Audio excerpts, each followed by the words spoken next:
Hi, welcome from beautiful Victoria, British Columbia. My name is Stay Puffed. And I'm Bad Boys. And we're here to announce for you the Eves of Destruction season finale 2017. We're super excited to be here today to share this with you. Bad Boys, tell us a little bit about the first game that we're going to see tonight. Sure. Well, we have first up, we have our junior skaters, the Rotten Apples of the Eves of Destruction, taking on their Up Island rivals, the Candy Crushers. Now, the Candy Crushers were last year's champions of this match, so the Rotten Apples will be looking for a win tonight. Yeah, interestingly enough, looking at my notes here, it says that 180 to 339 was the score last year, so we're looking for a very intense rivalry between these two teams. Now, tell us a little bit about the skaters from the Candy Crushers. There's a few that just tried out for Junior Team Canada. Yeah, actually on both sides, the Apples and the Candy Crushers, we've had skaters trying out for Team Canada. So we'll see a lot of young talent there out on the track from skaters like Axel Crow, Bamher, Brutal Noodle, Lightning Striker, Amnesia, and Goldie Lex. Awesome. Well, I'm super excited. Happy to be here all the way from Calgary. We'll stick around and we'll get this started right away. Awesome.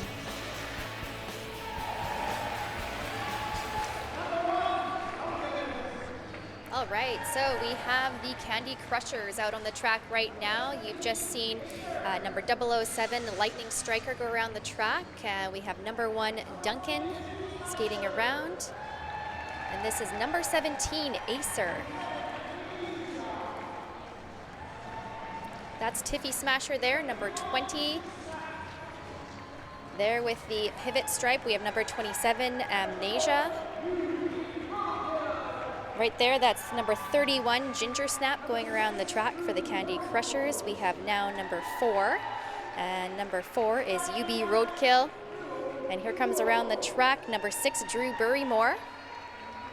And introducing our next skater coming around the track, that's number 529, Brutal Noodle. Number 57, Clem for the Candy Crushers being introduced right now.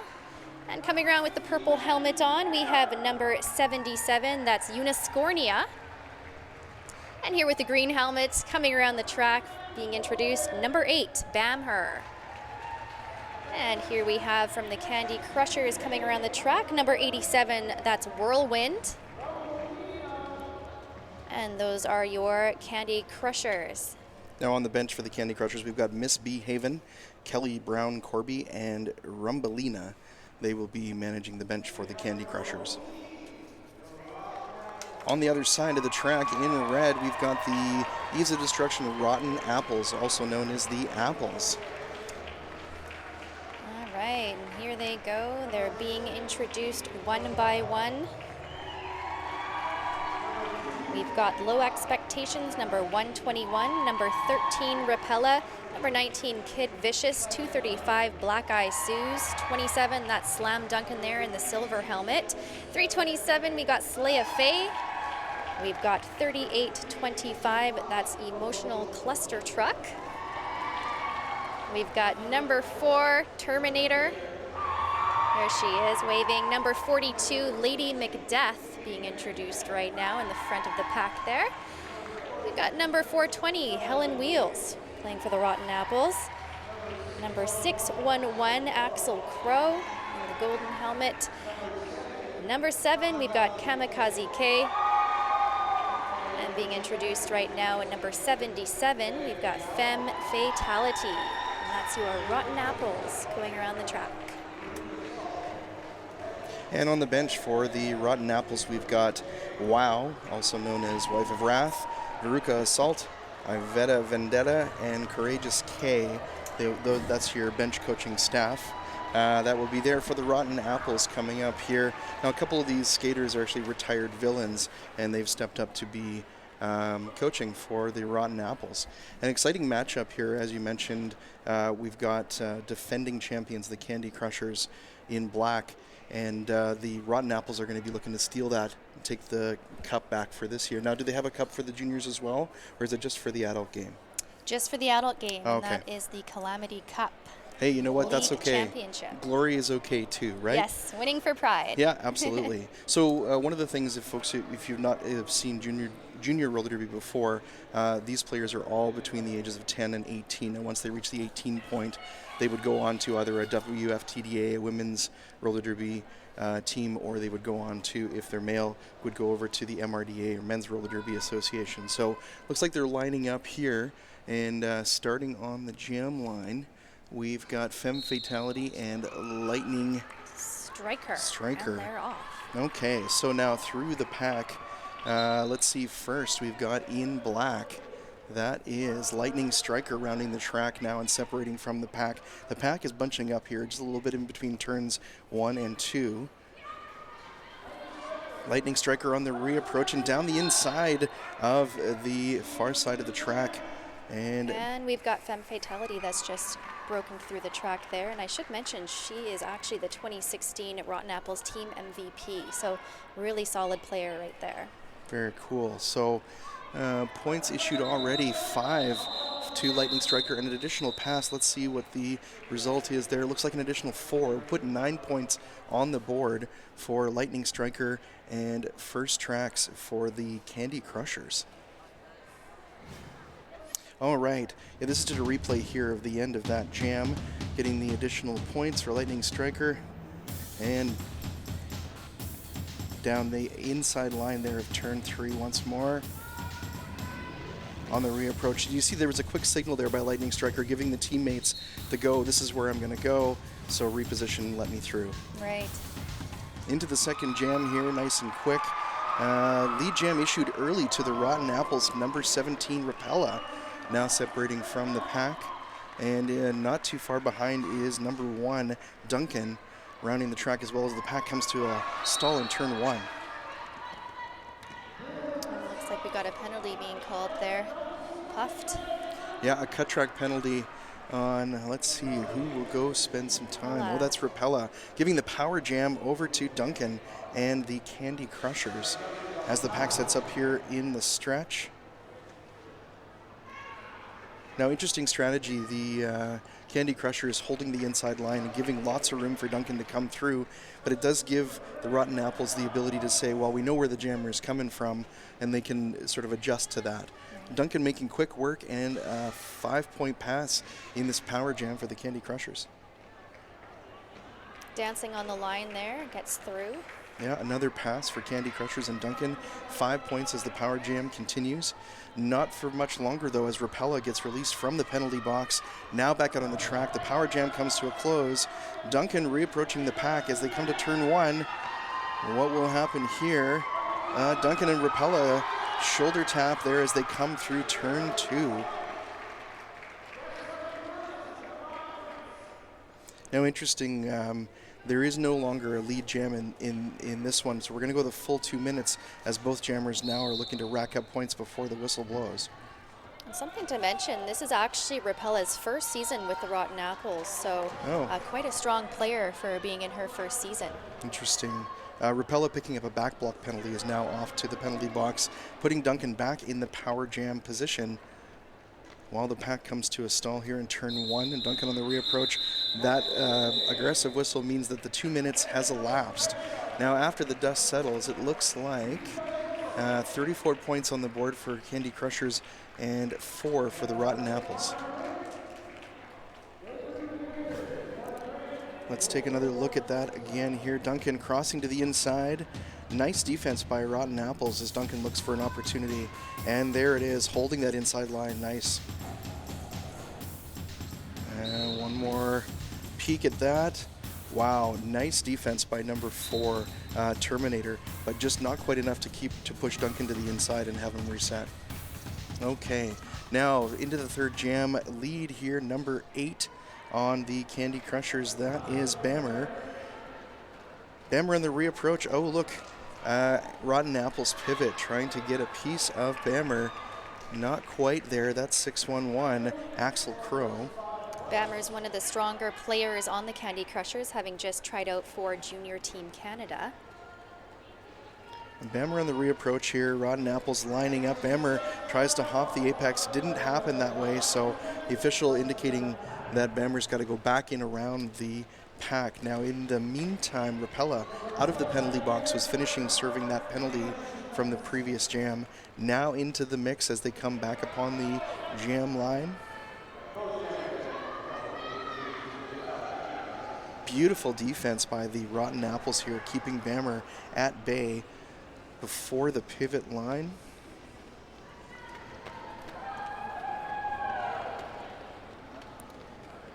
Excellent bracing here by Axel Crow, along with Lady Macbeth. And looks like Slay of Fae, perhaps. All right, that jam comes to a close.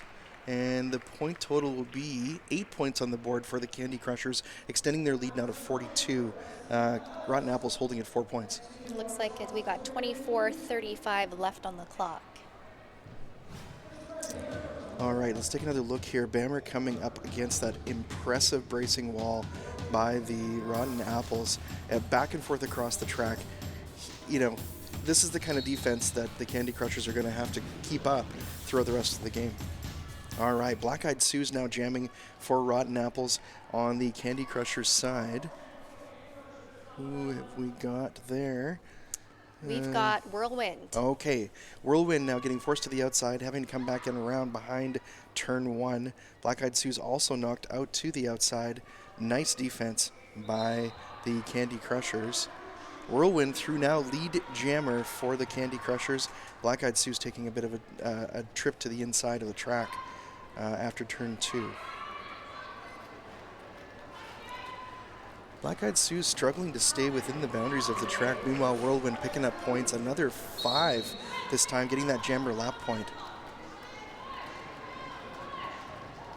Black Eyed Sue's looking for help from the teammates. In the meantime, it looks like Rotten Apples pivot off to the penalty box. Whirlwind maintaining nice speed at 5 points for every additional pass, including that jammer lap point. Black Eyed Sue's is going to have to make it through the pack, make that initial if they want to cut off that additional point. Interesting fact about Black Eyed Sue's, Derby's really a family event for her. Her mother is Regrettal, who's one of the coaches of the Apples, and her cousin is Amnesia, who's on the Candy Crushers. Oh, interesting dynamic, absolutely. Oh no, heartbreaking. A cut track penalty on Black Eyed Sue's not only will put the jammer into the penalty box, but as the whistle blows means we're going to trap the jammer in the box, and a power start for Candy Crushers coming into the next jam.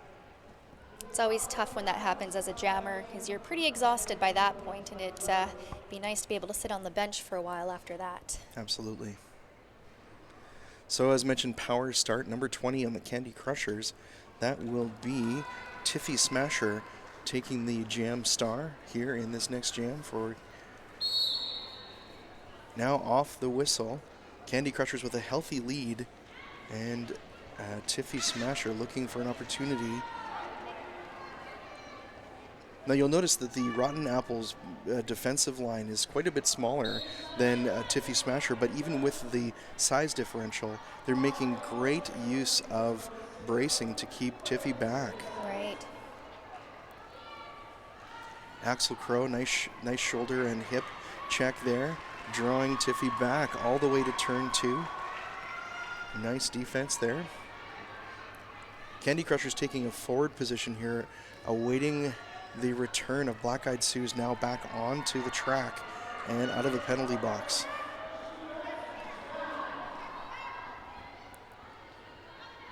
Looks like she's regained some of that stamina from the last jam. And a beautiful stolen lead by Black Eyed Sue's. Was trapped in the penalty box at the end of the last jam. Now has lead and the ability to call it off. Now, the big question will be, what is Black Eyed Sue's going to do with that now? Big 5-point pass. That jammer lap point included in that one. Tiffy Smasher still struggling to make it past the Rotten Apples defense. Now this is a different position for Rotten Apples at this point in the game as opposed to the previous jams. There she is, back with a vengeance. Nice 5-point pass by Black Eyed Susan rounding the track.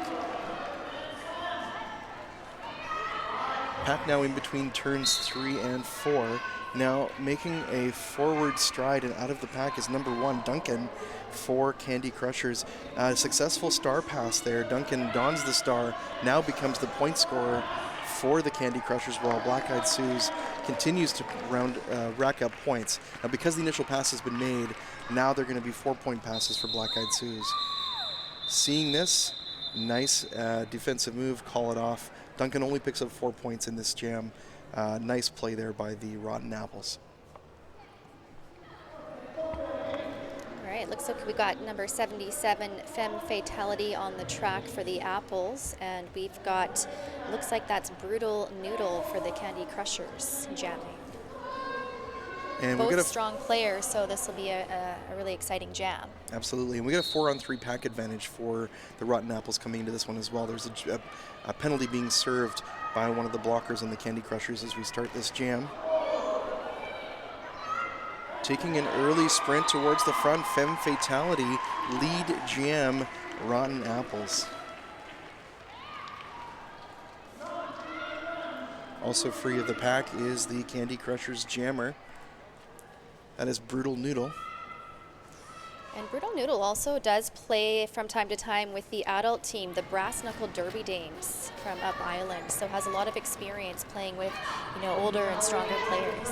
Yeah, we're seeing, junior roller derby is definitely lending itself well to these players coming right out into the mix in the WFTDA capacity at the adult level much earlier because there's so much more junior roller derby happening nowadays. Now back to the action on the track. It looks like Brutal Noodle getting forced to the inside, right around the jam line. Both jammers in very close proximity now. Number 77, Femme Fatality, getting tied up by the Candy Crushers defense in between turns 1 and 2. Intense look by Brutal Noodle coming into the pack once again in turn 2. Oh, a cut track penalty on Brutal Noodle will send the Candy Crushers jammer to the penalty box, giving the power jam over to Femme Fatality. Now up against a wall at the front of the pack here by Candy Crushers. And a tap of the hips will call it off. Current score on the board, 65-23 for the Candy Crushers. A very different story than what we've seen in the first few jams here in this game. Clock says it's just under 18 minutes remaining here in the first half of this junior roller derby matchup here with the Eves of Destruction. It looks like we've got lined up on the jammer line there Kamikaze K for the Rotten Apples, while Brutal Noodle remains in the penalty box. So Apples starting on a power jam. Nice. Now, the Rotten Apples jammer still has to make it through cleanly to get that power jam and actually use it to their advantage, pick up those 5-point passes. So it is possible, like we saw last jam or the one before that, where the power jam was actually stolen by the jammer that was trapped in the penalty box at the break. Femme Fatality getting forced to the inside. Oh, no, sorry. Kamikaze K getting forced to the inside there. Back up off the knees and looking for an opportunity here in turn 3. Big defense by the Candy Crushers, but now through and lead jam. Unfortunately, won't get a power jam out of this one as Brutal Noodle is back on the track and re-engaging the pack, getting stretched all the way back almost to turn 2. Now facing that wall of Rotten Apples at the back of the pack in turn 4. I just want to mention, this is actually Kamikaze K's first time ever playing in a roller derby game. Oh, wow. It's awesome when you hear things like that and you watch them play, and I would have no idea. Yeah. They do so well. The practices have done what they're supposed to do, and it looks like an additional 4 points to the Rotten Apples at the end of Jam 7. That's going to bring our current score, let's see here, 69 to, should be an additional 3 there to make it 29 here between the Rotten Apples and the Candy Crushers. Who's on the jam line? All right, well, we got Black Eye Sue's for the Rotten Apples, and looks like that is number 87, Whirlwind, for the Candy Crushers. And a full accompaniment here as the penalty box is empty. Seats are getting cold. Interesting strategy going on here. So Black Eyed Sue's knocked the opposing jammer to the outside and is drawing all the way back. Oh, interesting. So an effective strategy here for Black Eyed Sue's, forcing a cut track call on the opposing jammer, giving way to lead this one, and a power jam is underway. Now you'll notice the Rotten Apples teammates lining up along the inside, giving nice big room to Black Eyed Sue's to make this pass, making it a one-on-one defensive strategy. There's truly, the Candy Crushers don't have that opportunity to bunch up or create a wall across in the same way. Black Eyed Sue's lead jam still underway, and no points just yet, but up against the defense here at the front of the pack.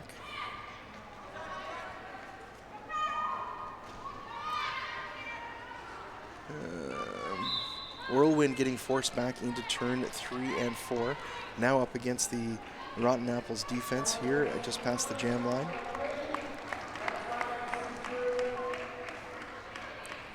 Nice defensive strategy going on by the Rotten Apples, keeping Whirlwind to the outside. Tiffy Smasher and the Duncan and the blocking accompaniment there for the Candy Crushers doing great work to hold Black Eyed Sue's back in turn 1 and 2. Nice pass, 5 points for Black Eyed Sue's now. It looked like Black Eyed thought maybe they had gone to the inside, and so it was just kind of checking with the official and then continuing on from there. So now back and re-engaging the pack. Nice hip check by number 27 in the Candy Crushers. Amnesia putting Black Eyed Sue's to the inside. Would have had to reposition anyway, but the jam comes to a close. Big 13-point jam for the for the Rotten Apples. All right, yeah, this is right off the line there at the beginning of the jam. Black Eyed Sue's knocked the opposing jammer out, giving the some confusion there to Whirlwind. Whirlwind had to figure out, what do I do next? Tried to re-enter the track, and of course that's a cut track penalty, and what created the power jam for Black Eyed Sue's. Right. A couple more shots here to end it up, and that's where lead jam was established. Now back onto the track, we've got Ginger Snap is your lead jammer for the Candy Crushers, rounding the track. Axel Crow, the opposing jammer for Rotten Apples. Both jammers free of the pack, and oh, look at that. Cut track penalty on Ginger Snap is going to send the black jammer to the penalty box, giving the power jam back into the hands of the Rotten Apples. And Axel Crow will be able to rack up fivers if they can make it past the pack. Now getting forced to the inside there, the wheel and the toe stop just came across the line, so Axel Crow will have to complete and come back and around the pack before making that pass. Oh no. So what happened here is Axel Crow had put up a forearm and the officials caught it. That means that Axel Crow will head to the penalty box and the opposing jammer, Ginger Snap, back out onto the track. Now because Ginger had the lead jam though, we no longer have a lead, and we'll go the full 2 minutes in this jam. Fun fact about me, I almost went with the name Ginger Snap for my own derby name. Oh, interesting. Well, it suits you. Yes. It suits you. Ginger Snap with a nice duck with the hip on the outside of the track in turn 3. And a 5-point pass there for the Candy Crushers. Diamond pattern by the Rotten Apples, hoping to catch Ginger Snap unaware. Didn't quite work out that way. An additional 5 points for Ginger Snap. In the meantime, though, we've got Axel Crow back out on the track. Getting forced to the outside a little bit there in turn 1 and 2. Having to reposition. Still looking for that initial pass, I believe, for the Rotten Apples. And with that whistle, big 20-point jam for Candy Crushers, extending their lead to 89 now. And we're watching Ginger Snap here coming into and around the pack. Nice move. Now the Rotten Apples wanted to try and use that diamond, and it just didn't quite pay off this time. Making it look easy, hey? Yes. It's hard staying within that line. Absolutely. All right, we're into the action now. Jam 10 is underway. Duncan extending away from the pack with the stripe on, but the star in hand, which will mean a successful star pass. Duncan will now become the point scorer, but it means the Candy Crushers are willing to forego that lead. And the Rotten Apples still have that opportunity to pick up lead if their jammer can make it through, and looks like it. There Will they pick up go. lead jam, yeah. That's the emotional cluster truck jamming for the apples. Gotcha. Both jammers now re-engaging the pack just before turn 1. Rotten Apples again with that diamond formation. Nice effective use of that to put Duncan to the outside in turn 4.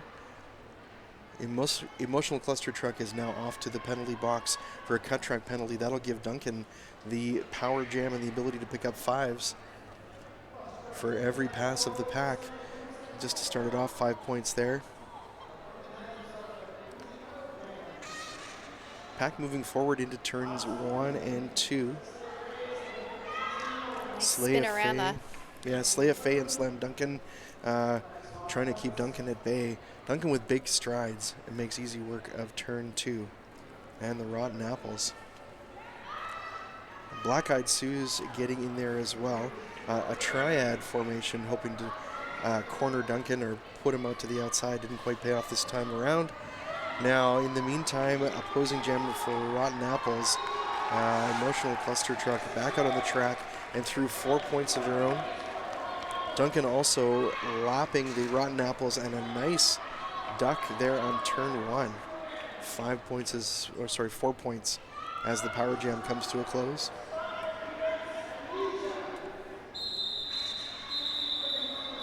And the constant whistle means that this jam comes to a close after a full 2-minute jam. 24 points on the board. So here's Duncan coming to the right and just almost not quite holding that line, having to come back in around. Here we go on the toe stops, getting hip check by Black Eyed Sue's, not quite enough to knock Duncan to the inside. And a spin move to finish that one off. Nice. Okay, jamming this time around.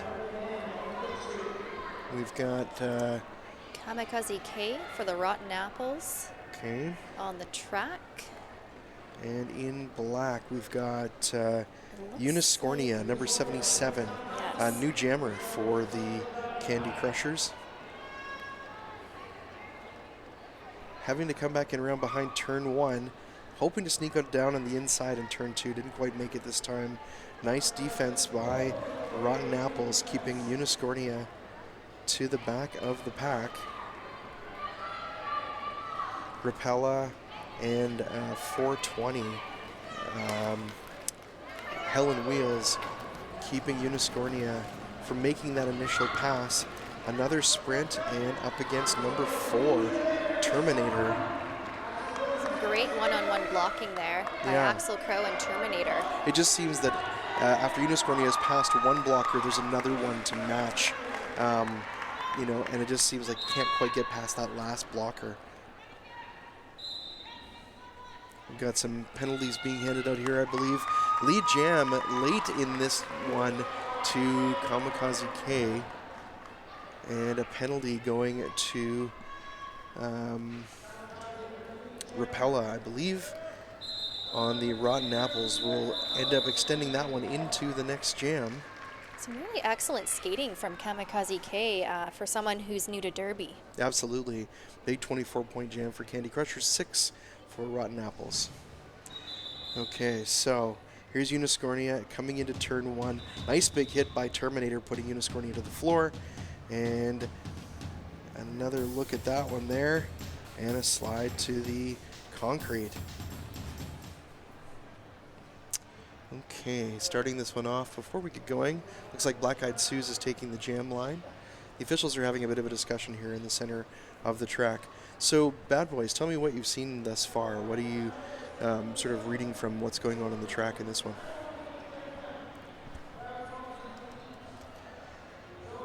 All right.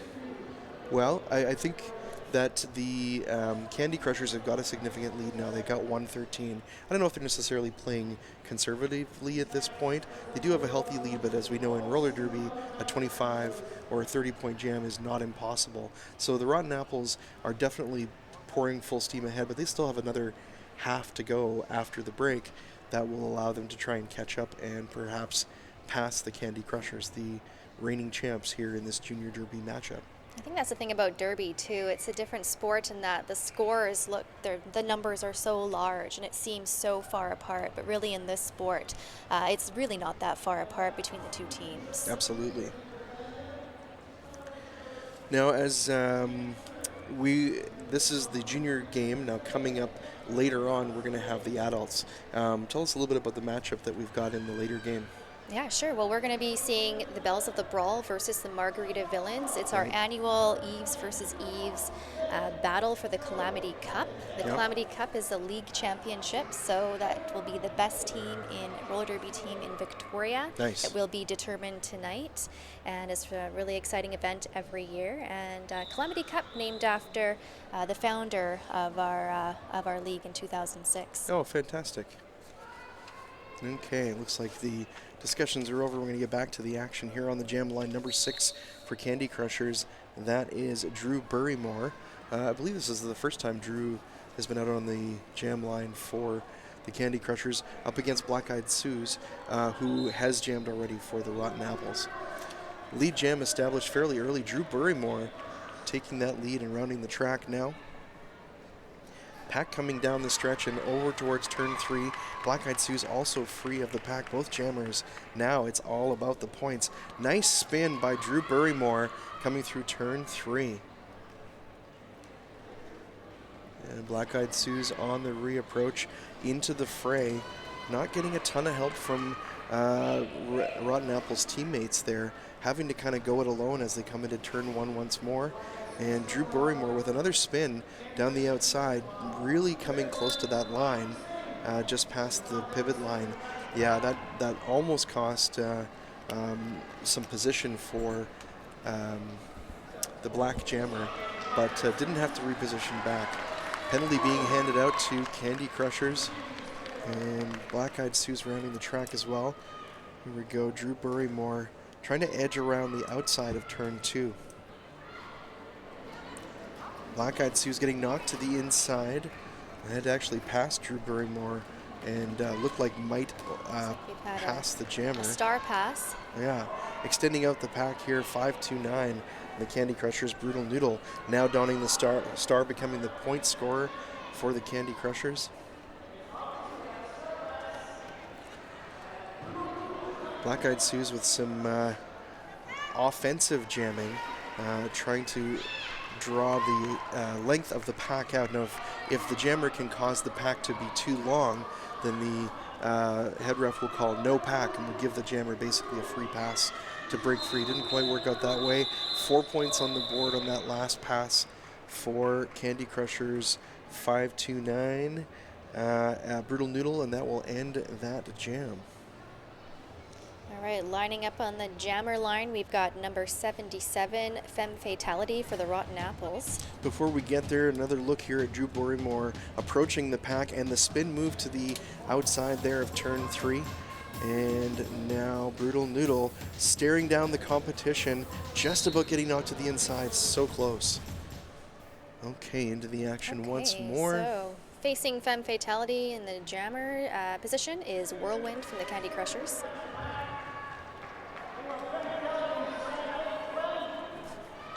And Whirlwind is into the action here just before turn 2. Beautiful hit by Terminator, putting Whirlwind to the outside. Having to come back and around into turn 2. Terminator, one of the Apple's strongest players, having won 2 MVP awards a couple months ago, playing as both a junior and an adult in one night. So she played 2 games, won MVP for both games. Wow, now that's commitment right there. Whirlwind on the reapproach here, coming up to the wall of Rotten Apples. Now looks like Terminator is deciding to take that star, put it over top of the stripe. Doesn't officially become the jammer until the cover's on there. Now the point scorer for the Rotten Apples is Terminator. A different strategy for the Rotten Apples in this game.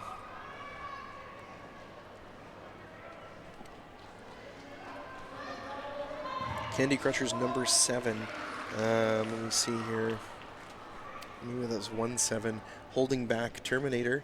Duncan also getting in the mix, and Clem on the outside just to keep Terminator towards the inside of the track. Whirlwind getting knocked to the inside and drawn back by Emotional Cluster Truck. Separate the jammers a little bit here. Both jammers struggling a little bit to stay on the track. Nice defense by 007 on the Candy Crusher side. Lightning Striker with some defensive moves there. Looks like we may have an equipment malfunction by Emotional Cluster Truck, who's now on the floor seemingly fixing his skate. Looks like he's got it figured out and is back on the track. Maybe a toe stop or something like that, perhaps. Terminator rounding the track with 4 points to end that one off. Looks like it'll be 9-4 jam for Candy Crushers to finish off jam number 12. So we've got... Okay, let's take a look again here at Whirlwind. That beautiful hit by Terminator. Beautiful. Like, nice shoulder contact right in the right spot. And Terminator now with donning the star, but struggling a little bit against Clem and getting some help from a teammate there before making the pass. Okay, so it looks like we've got, for the Rotten Apples, Helen Wheels on the track jamming. And for the, that might be Ginger Snap out there for the Candy Crushers, I believe. Could be. We've got an official timeout underway here. The folks on the stripes are having a bit of a discussion here before we get back into the action. Current score 134-68. Now, Candy Crushers do have a significant lead, no question about it. But here's the thing, we've seen them really pour the gas on here early in this game. The question will be as to whether they can continue that on until the end of the game. We know that they're the reigning champions, but Rotten Apples have got something to prove here today, and I think that they're doing some very impressive things. They may be one of those teams, I'm not sure, could come back in the second half and really have changed up their strategy a little bit based on what they've seen in the first half. What do you think? I agree. I think it really, what it comes down to often in Derby is training and conditioning. And if the second half really can change a lot for the team based on their level of cardiovascular training that they have. Absolutely. You know, in any sport, we talk about how there are first half and then there are second half teams, right? Teams that do super well in the first half, but then they peter out before they come back from the half. And roller derby is no exception. There are definitely those types of scenarios. It'll be interesting to see what happens when we get into the second half of this game, but we still have another minute and a quarter. We'll probably see one more jam here in the first half of this game before the teams take a bit of a break, recoup, talk about some strategy for the second half, and then we'll see how it all fares in the second half.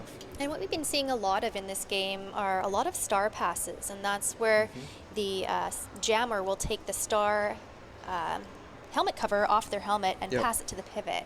Can you explain how that all works and in what scenarios you would use that? Yeah, absolutely. So if one team is finding that they're struggling getting their jammer through the pack, they may decide to use the star pass. Now, the one thing that they forego when they do that is the ability to get lead. In some cases, you know what? Having the jammer out ahead of the pack before the opposing jammer, even if they might take that lead, is sometimes a benefit. As long as the defense is strong, they can hold the other jammer back. Now, at least that's the hope when they decide to use that kind of strategy. I've seen games where they're doing a star pass almost every time. So, right. Looks like we're about to get back in action here. Again, we've got Helen Wheels for the Rotten Apples versus Ginger Snap for the Candy Crushers jamming. Right. Now, interestingly enough, we've got a Candy Crusher jammer in the penalty box, so we've got along with two blockers, so we've got a power start for the Rotten Apples, potential to take this power jam, but it'll really come down to whether the Rotten Apples jammer can make it through the pack cleanly and hold that lead jam. Jamming for Rotten Apples is 420. Helen Wheels struggling here up against Bammer and number 27, Amnesia. Okay, so the penalty is done, and Whirlwind back on the track. An early star pass, and this is what we were talking about. Right. Lightning Striker taking that star. We're not going to get lead anyway, so we might as well use this opportunity to do it. Oh, big hit on the track. Helen Wheels taking a nice shoulder hit, putting 420 to the floor. And a pass here, 5 points for Lightning Striker, rounding the track as the pack comes past the jam line once more. Helen Wheels coming back in around the jam line. Now removing the star. So Rotten Apples now thinking it might be an opportunity for them to do it. Now but Helen Wheels has to pass it off to Black Eyed Sue's before that star pass can be complete, and the Rotten Apples can pick up any points if they're going to use this strategy. Nice sprint down the inside line at turn 2 by Black Eyed Sue's. You know what? Great time to do it as we come into the half anyway. Get the full 2 minutes out of this last jam before the clock runs out. Black Eyed Sue's now reapproaching the pack and skirting by Bammer in turn 4. Here comes Lightning Striker. What a strong skater for the Candy Crushers. Absolutely, and making quick work of that turn as well. Matching point for point, these two jammers. The clock ran out there at the end of the first half.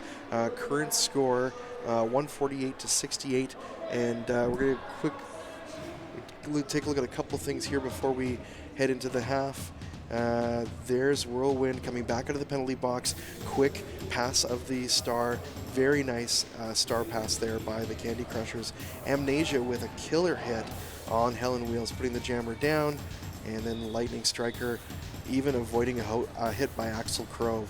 And coming around, Black Eyed Sue's with a hop and narrowly escaping that hip check and down the line. All right, so we're going to be coming right back for the second half. This very exciting junior roller derby game. Folks, I'm Stay Puffed. And I'm Bad Boys. Come right back. We'll see you then. All right, so we're back here for the second half, just about to start. Take a look at some highlights here. We've got Black Eyed Sue's struggling, lots of big shoulder hits being dished out. Now, you notice the smiles on their faces as it's happening too, right? Yes. Duncan here coming up towards the diamond defense by Rotten Apples. Didn't Love quite that work out. spinorama. Yeah, absolutely. Drew Burrymore with another spin here for Candy Crushers around the outside. And Brutal Noodle with that intense look down the inside line past Rapella. Okay, so we get into the second half here. Score when we left you, 152 to 72 for the Candy Crushers, defending champs. And off the line to get us started, we've got Brutal Noodle again and Black Eyed Sue's returning jammers from the first half. Brutal Noodle up against that tough defense by Rotten Apples. Black Eyed Sue's making the initial pass, lead jam for Rotten Apples. And rounding the track now as the pack holds up in turn 2. Great defense there by the Apples. Indeed. On the reapproach here, Black Eyed Sue's coming in between, let me see here, Bammer and... Looks like Tiffy Smasher. Yeah, Tiffy Smasher and Clem. Black Eyed Sue's with the 4-point pass. Both jammers have got their initial pass. Brutal Noodle getting into the mix here in between turns 3 and 4.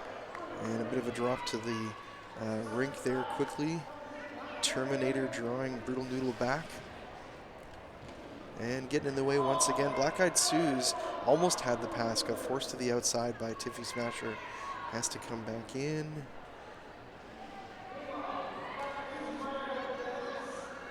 And big shoulder hits being put out here.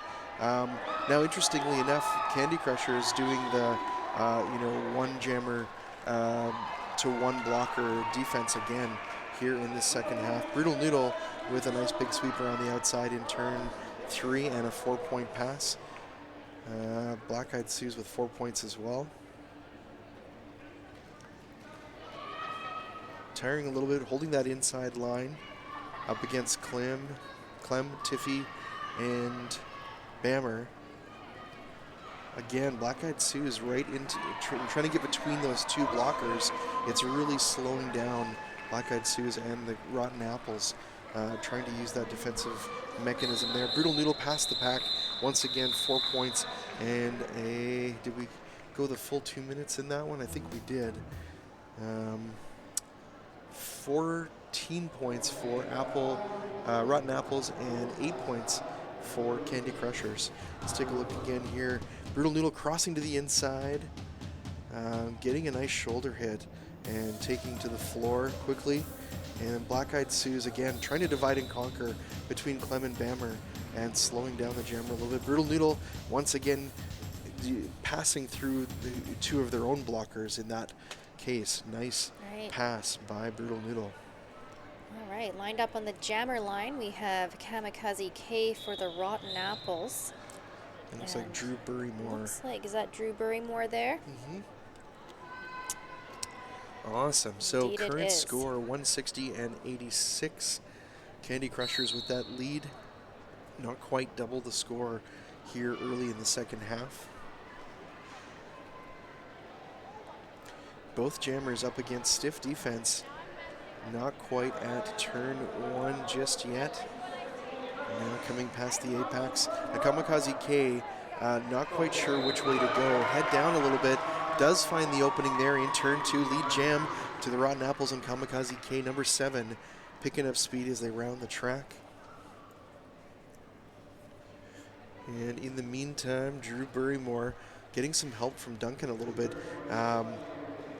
Getting forced to the inside, having to come back in around behind number 611 on the Rotten Apples, Axel Crow. Now up against that Rotten Apple defense once again, Axel Crow, Drew Burrymore, not quite sure which path to take.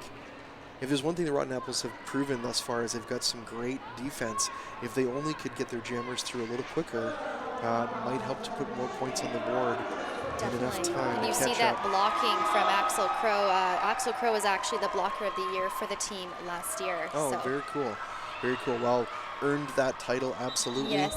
Oh, successful star pass just about underway. Lightning Striker had the star on, but just not fast enough to pick it up any points for Candy Crushers in that last jam. Okay, 5-point jam for Rotten Apples. Let's take a look again here. Drew Burrymore with the star pass over to Lightning Striker. Didn't quite pay off this time. Now we got Kamikaze K. Head down, looking for an opportunity, and there it is for the pass in that previous jam. All right, so looks like coming up on the next jam here, we have Slaya Faye jamming for the Rotten Apples and taking on Uniscornia for the Candy Crushers. Slaya Faye in that forward position, no pack situation being called really quick, but then the pack formed enough, they had enough closeness between them to be able to put that pack situation back in place. Uniscornia getting knocked to the outside. And what will happen here? A cut track call on Uniscornia, I believe. Yeah, we'll send the jammer to the penalty box. Power jam opportunity here underway for Rotten Apples, but not before a big shoulder hit from Bammer on the Rotten Apples jammer. Living up to her name. Yep. Slaya Faye up against Bammer once again. Intimidating for sure.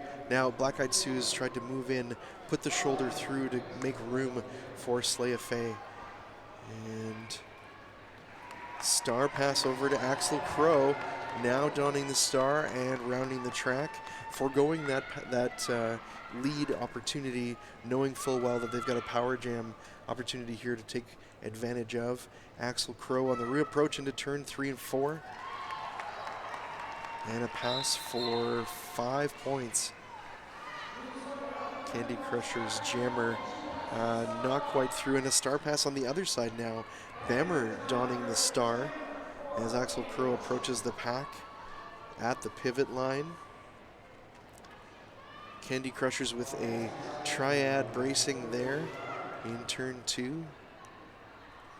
Both jammers making way around the track. Oh, listen, look at this. Bammer surpassing Axel Crow. And with that, Axel decided, well, no, it would have come to the full 2 minutes because we wouldn't have had lead at the end of that one. Big 9-point jam for Rotten Apples, putting them at the 3-digit mark here momentarily. We'll get an update on the score.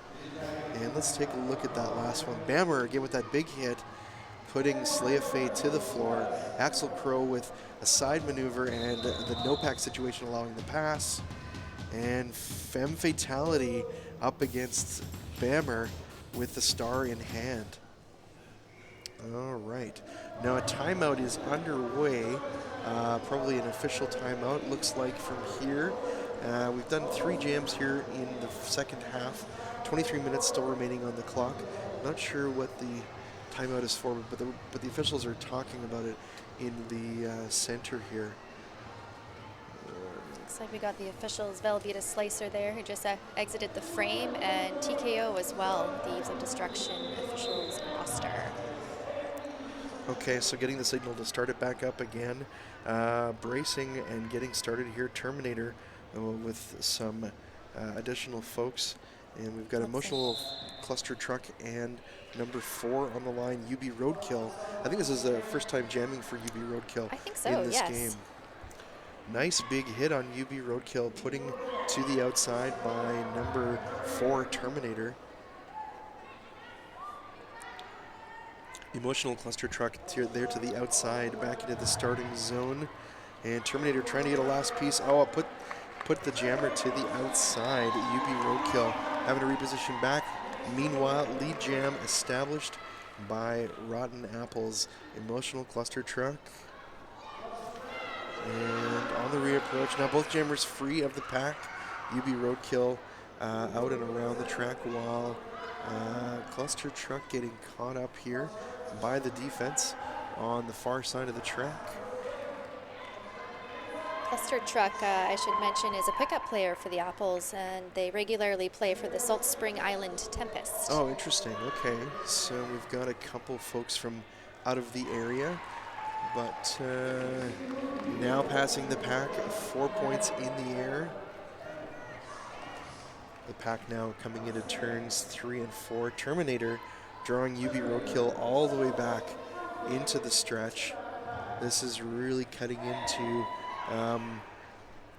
Candy Crushers' time to pick up more points. Their lead diminishing a little bit here, only 60 points ahead currently.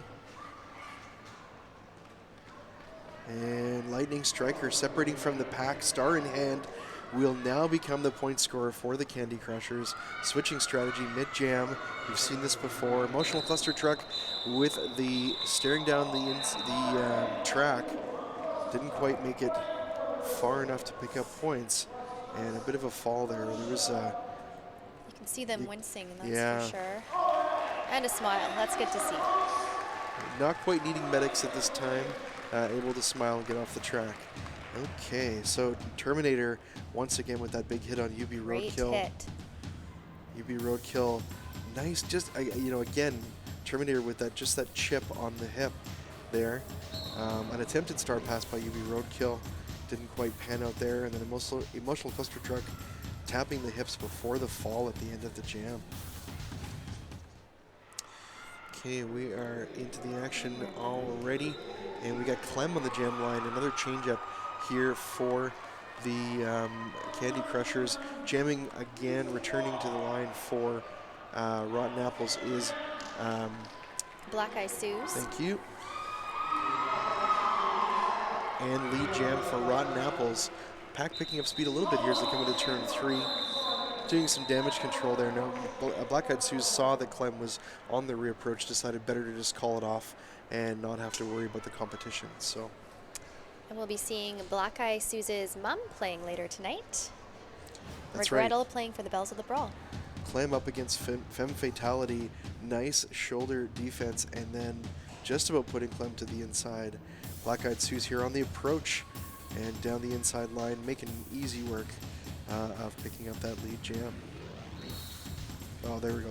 That's the tap. All right, now lined up, we've got Axel Crow for the Rotten Apples and Brutal Noodle again for the Candy Crushers. Brutal Noodle getting forced to the outside and drawn all the way back past the jam line. And a bit of a fall there coming into the turn 1 and 2. Both jammers in very close proximity. We got a race on our hands here between these two. And Axel Crow checking with the bench. Do I call it? Do I keep, ride it out? What do you think I should do at this point? Have the control on this one. Decided better to call it off. Now, in this case, it looks like the differential will be 2 points, as Rotten Apples picked up 2, Candy Crushers picked up 4 in that one. And just on the camera right now, you're seeing a shot of the Candy Crushers coach. That's Miss B Haven, and it's actually her last game coaching the Candy Crushers, so a special game for Miss B Haven. Oh, sad, but probably a good time to say this will be my last one. So, as good a game as any, right? The season finale in 2017. You betcha. All right. All right, jamming now. We've got Black Eyed Sue's again for the Rotten Apples, and breaking through the pack now for the Candy Crushers. That is Ginger Snap. Terminator once again shutting down the opposing jammer with style there on the track in between turns 1 and 2. And with a sprint down the middle, lead jam established for Candy Crushers. Ginger Snap taking that lead. And the pack is coming now into turns 3 and 4. Ginger Snap on the reapproach. Rotten Apples forming up. Ginger Snap found an opening on the outside, swept that end of the track. Black Eyed Sue's looking for help here up against Clem and Lightning Striker and Bammer, who put up huge defense against Black Eyed Sue's.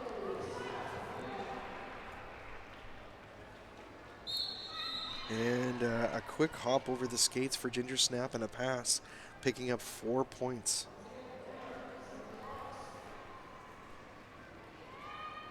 Pack now separating a little bit here as they come into the third turn. And Ginger Snap again finding that outside line opportunity and a pass for 4 points. Black Eyed Sue still struggling a little bit here as coming into the starting zone.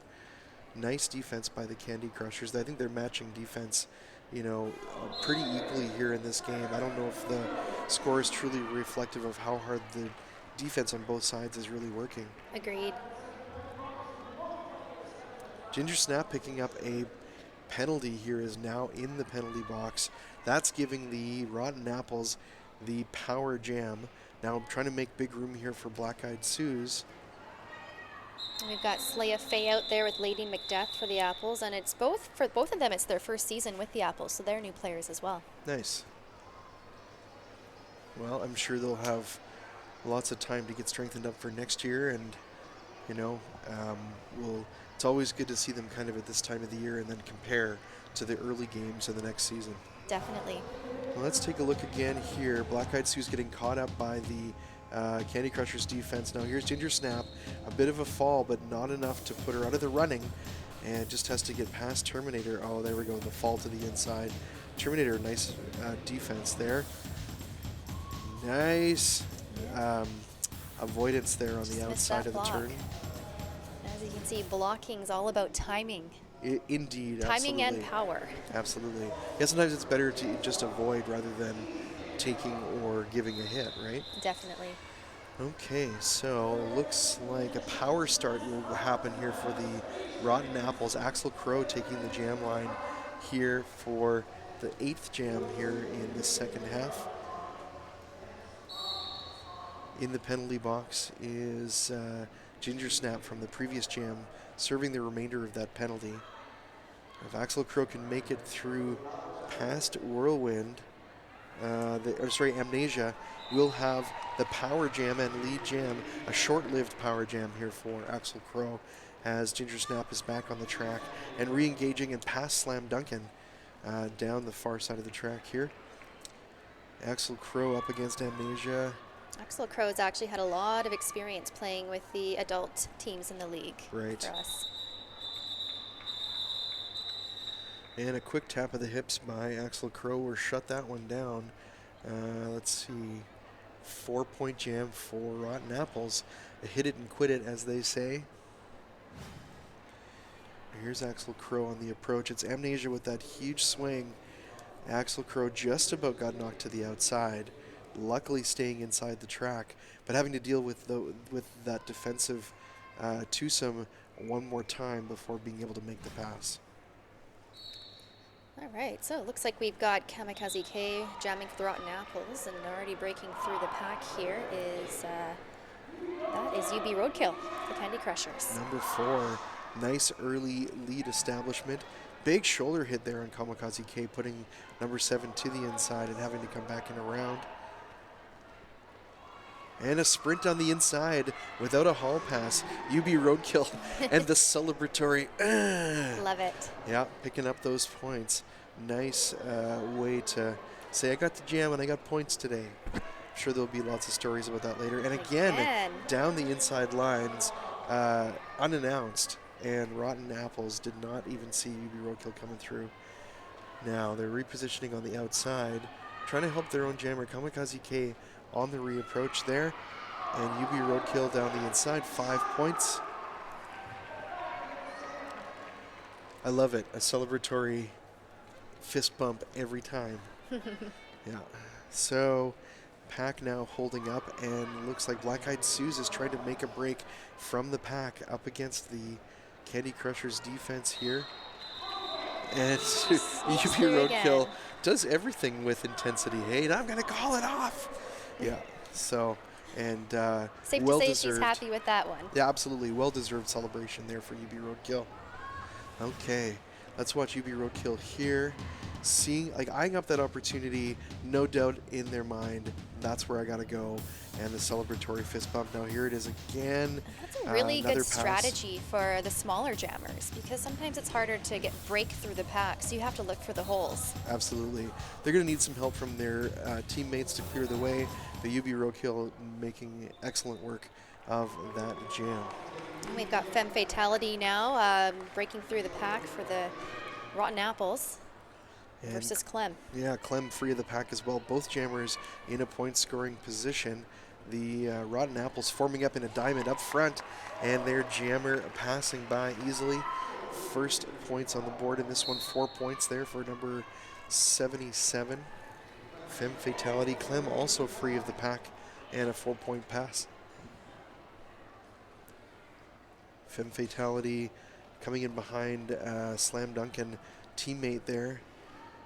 Looking for some help, just having Femme Fatality having their teammates as obstacles for the opposing team, helping out in that pass. Okay. Just a quick shot of Coach Wow there you see on the screen, and you'll be catching her playing in the Calamity Cup game for the Margarita Villains later tonight. Okay, so Femme Fatality back and forth across the track. You see how they drew the blockers to the outside of the track and then ducked down the inside line nice and quick. Amnesia with that killer hip check. Femme Fatality had no choice but to say, you know what, it's time to call this one off. All right, now jamming now for the Candy Crushers, we have Brutal Noodle versus Black Eye Suze for the Rotten Apples again. Those two are often going head to head. It does seem like we've seen that matchup a few times here in this game. Brutal Noodle getting knocked into the inside, having to come back and around, almost to the jam line, not quite. Black Eyed Suze also struggling, getting forced to the outside. Brutal Noodle up against Emotional Cluster Truck, and big shoulder hits being dished out there on Brutal Noodle. Getting some help from Duncan. Forced to the outside, Brutal Noodle coming back into the stretch one more time. Black Eyed Suze seeing Uniscornia, Tiffy Smasher, and Bammer. Really intimidating blocking wall by the Candy Crushers to deal with. Terminator known for that one-on-one blocking. Brutal Noodle eyeing up the competition. Big hip check, putting Brutal Noodle to the floor. And pack bunching up just a little bit here, although Candy Crushers a little slow to reform as they're coming down into the stretch. And Brutal Noodle getting forced to the inside by Axel Crow, having to come back in around. This is something that Brutal Noodle has done a lot here in this game, is getting forced to the inside, then to the outside, having to come back in around. It's got to be frustrating. Here we go. And tiring. Yeah, so now Terminator picked up a penalty as a result of this, and that will give Brutal Noodle the opportunity to break through and pass. You can definitely see exhaustion setting in for some of these skaters.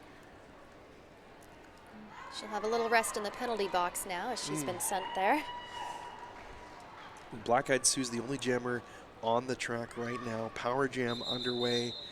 And let's see, will there be any points?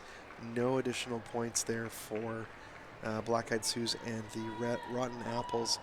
Total score in that last jam, no difference at all. So our current score, 208-130 for the Candy Crushers. There's just under 9.5 minutes remaining here in this game. Not a lot of time for the Rotten Apples to catch up, but as we mentioned before, it's not uncommon for a 25 or 30 point jam in roller derby, even for the juniors. Now it looks like we've got a timeout underway. A team time, team timeout has been called by the Rotten Apples. I would imagine at this point they're going to, take a breather, try to regain some energy, and talk about strategy. What do you think they're planning on doing here for the rest of this game, for the remaining 9 minutes and change? I think they're just going to keep going the way they've been going with the solid defense and keeping calm. I think that's a big part of near the end of the game. You don't want to get too anxious or excited. You just got to keep calm, keep a zen bench, and sometimes that's your best strategy. Yeah. Now we have noticed that their jammers have been held up. A lot of their time has been eaten up by trying to kind of go it alone. Black Eyed Sue's is probably the best example of that. Oftentimes being left to do their own defense. Do you think they might take an opportunity here to say, maybe help your jammer out a little bit, maybe get some more support from the blocking contingent on the track at the time? I think that would help them. It probably would help them. So, maybe they're getting some instruction here at this point. We will see how it all plays out as timeout is now done, and we'll get back to the action momentarily. Looks like we've got Femme Fatality that will be jamming for the Rotten Apples. One of their stronger jammers, definitely. Now noticing something different here. Oh, okay. No, this might change. I saw Black Eyed Sue's on the track, not as a pivot or a jammer, and I thought maybe they were going to change things up a little bit. But they have actually redone this here. Now we've got a, let's see, 4 on 2 pack advantage for the Candy Crushers coming into this one. But a power start for the Rotten Apples. Nice lead jam for Femme Fatality and a power jam underway. This is all about the 5-pointers, and this will help Rotten Apples clear up some of that lead that the Candy Crushers have on them.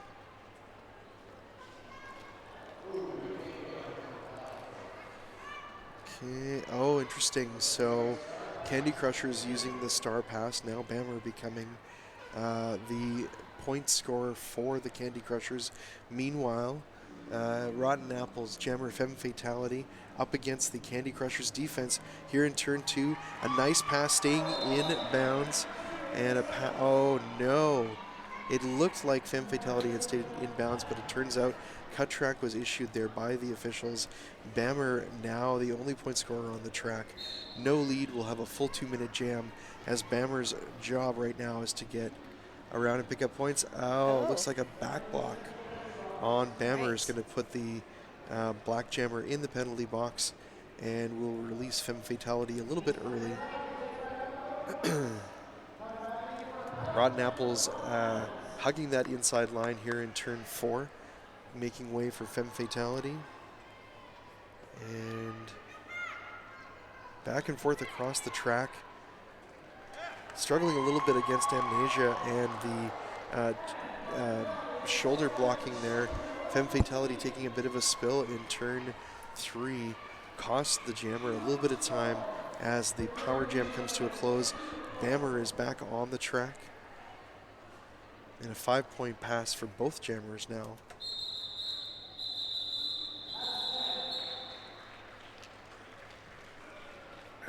All right. After 12 jams here in the second half of this game, 7 minutes and 7 seconds remaining on the clock. Let's watch Femme Fatality coming through again. That big hip check by Amnesia, putting Femme Fatality to the floor. And here's where Brutal Noodle does the star pass over to Bammer, taking out Terminator in the process. And Femme Fatality one more time, and passes, but loses her skates. Couple of tough falls turn 3. One jam there. Yeah, indeed. All right. All right, so looks like we've got Rapella jamming for the Rotten Apples and Drew Barrymore jamming for the Candy Crushers. Lead jam to Candy Crushers. Drew Barrymore leading the charge now. Rapella on the approach here up against Clem and Ginger Snap, making quick work through the pack. Has the initial pass, but not lead. And Drew Barrymore up against Who's the pivot there for Rotten Apples? Axel Axel Crow. Crow. And around the track, 4 points on the board for Candy Crushers. Rapella now going up against this really strong blocking contingent. Lightning Striker not giving up at all against Rapella. Another big hip check before the pass. Tiffy Smasher and Clem along with Ginger Snap. And a nice bracing play. Drew Burrymore up against Axel Crow and Black Eyed Suze. Getting forced to the inside, but not too far to go. And let's see, Rapella, nice big shoulder hit from Tiffy Smasher on Rapella and drawing the jammer all the way back past turn 3. Drew Burrymore looking defeated a little bit here coming through. Gets tough by the end of the game. Yeah, indeed. Okay, a 4-point pass for the jammer there. And Rapella slowing down a little bit, trying to figure out the best route to take. Meanwhile, Drew Burrymore passing the pack and picking up those 5 points. Now that jammer lap point included. And a full exhausting jam comes to a close. 13 points on the board for the Candy Crushers. Rotten Apples picking up only 2 points in that last one. Current score 226 for the Candy Crushers. Rotten Apples at 135. Okay, so now here's Rapella up against Tiffy Smasher, Ginger Snap, and Clem. And Tiffy Smasher with that killer shoulder hit, putting her to the floor. Here, Drew Burrymore got a bit of a pass, getting some help from a teammate, and a small celebration on that one. And we're back, and we've got Emotional Cluster Truck jamming for the Rotten Apples with Uniscornia for the Candy Crushers. No lead as of yet. Pack is here definition being called by our head ref. And Brutal Noodle, no. Yes, Brutal Noodle drawing Emotional Cluster Truck back past the pivot line. Holding back the jammer temporarily. Big shoulder hits being dished out by Emotional Cluster Truck. Uniscornia, though, making the pass on the outside of turn 3, picks up lead jam. And Cluster Truck getting forced to the outside in turn 3. Actually, turn 4, coming back in around. Uniscornia up against Slay of Faye, Axel Crow. Oh, and look, so we've got a star in hand. Axel Crow now breaking from the back, taking big hip checks. Oh no, the star pass unsuccessful as Axel Crow getting forced into the penalty box. I did not see the call. Did you see that one? No, okay. I missed that one. No, that's all right. So Uniscornia now the only jammer on the track. Points opportunity for Candy Crushers here, but Rotten Apples pouring on big defense. They do not want to give up any more points to the Candy Crushers at this point in the game. 5-point pass for Uniscornia, while Axel Crow finishing off that penalty.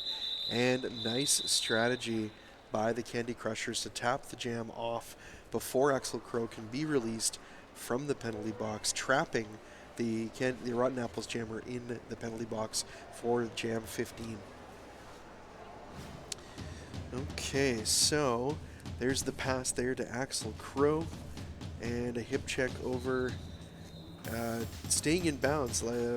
Oh, big hit Right though to the there. inside, and then this is where realized that had the cut track penalty.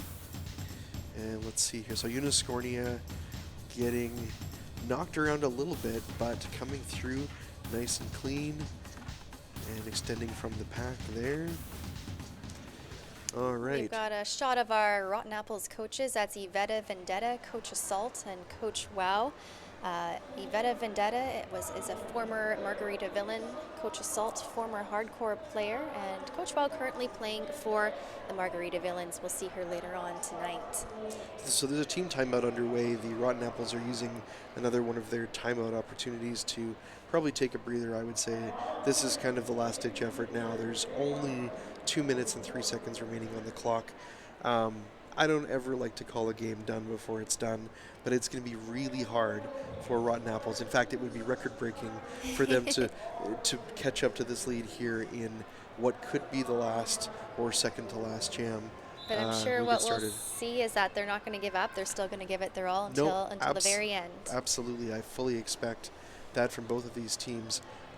With the star on the helmet, looks like Clem and Black Eyed Sue's taking the jam line for jam 15. You know, the one thing is, even though they look a little bit tired, they still look like they're in good spirits, which is great to see, especially at this age. They can get frustrated just like the adults. Yes. Nice early lead by Black Eyed Sue's, extending out there. Clem not that far behind, within strides of Black Eyed Sue's, and we basically have a jammer race on our hands between the two of them. Black Eyed Sue's with a nice duck in across to the outside.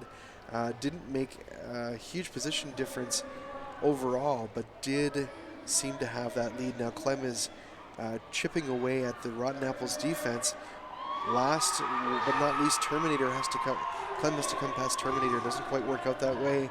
Back into turn 4. Now Black Eyed Sue's with an opportunity to take this lead. Again, that fantastic one-on-one blocking from Terminator. Absolutely. We're almost a minute in, and the lead has still not been established yet. Both jammers still inbounds and in contention. Oh, there we go. Lead jam has been, no. Is it lead? Yeah, it must have been lead jam. 4 points on the board there for Clem in that pass. And looks like 3 points to Rotten Apples in that one. And the clock looks like we're in the final minute of play. This will most likely be our last jam here in this very exciting game between these two teams. And on the jam line, we've got Axel Crow returning and Brutal Noodle lining up ready to go here for jam 16. And both players, Axel Crow and Brutal Noodle, both have a lot of experience playing with the adult team, so they're quite strong players for their age. Nice. Coming through first and lead jam for Rotten Apples, Axel Crow rounding the track. Brutal Noodle also free of the pack. Both skaters with great awareness, looking in different spots, whether it's to the bench, whether it's at the pack, looking for some guidance there. And a spill to the knees there coming through turn 3. 4-point pass for Brutal Noodle and the Candy Crushers. And a quick tap of the hips will call it off. The time on the clock looks like it ran down there in the last jam. Unofficial score, the end of 2:30-minute halves, 143 to 239. Get that updated there momentarily. Fantastic game. We'll wait for the official score from the officials when they've declared it final. But at this point, looks like the Candy Crushers will take it for the second year in a row.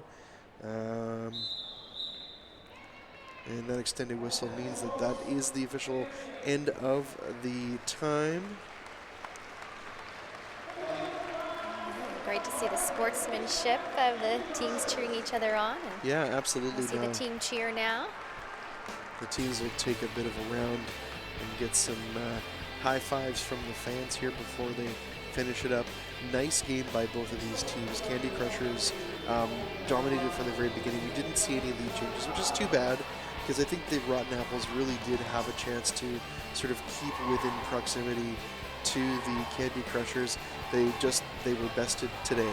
Yes. And but both teams having some very impressive moments all the way through. Super exciting to see.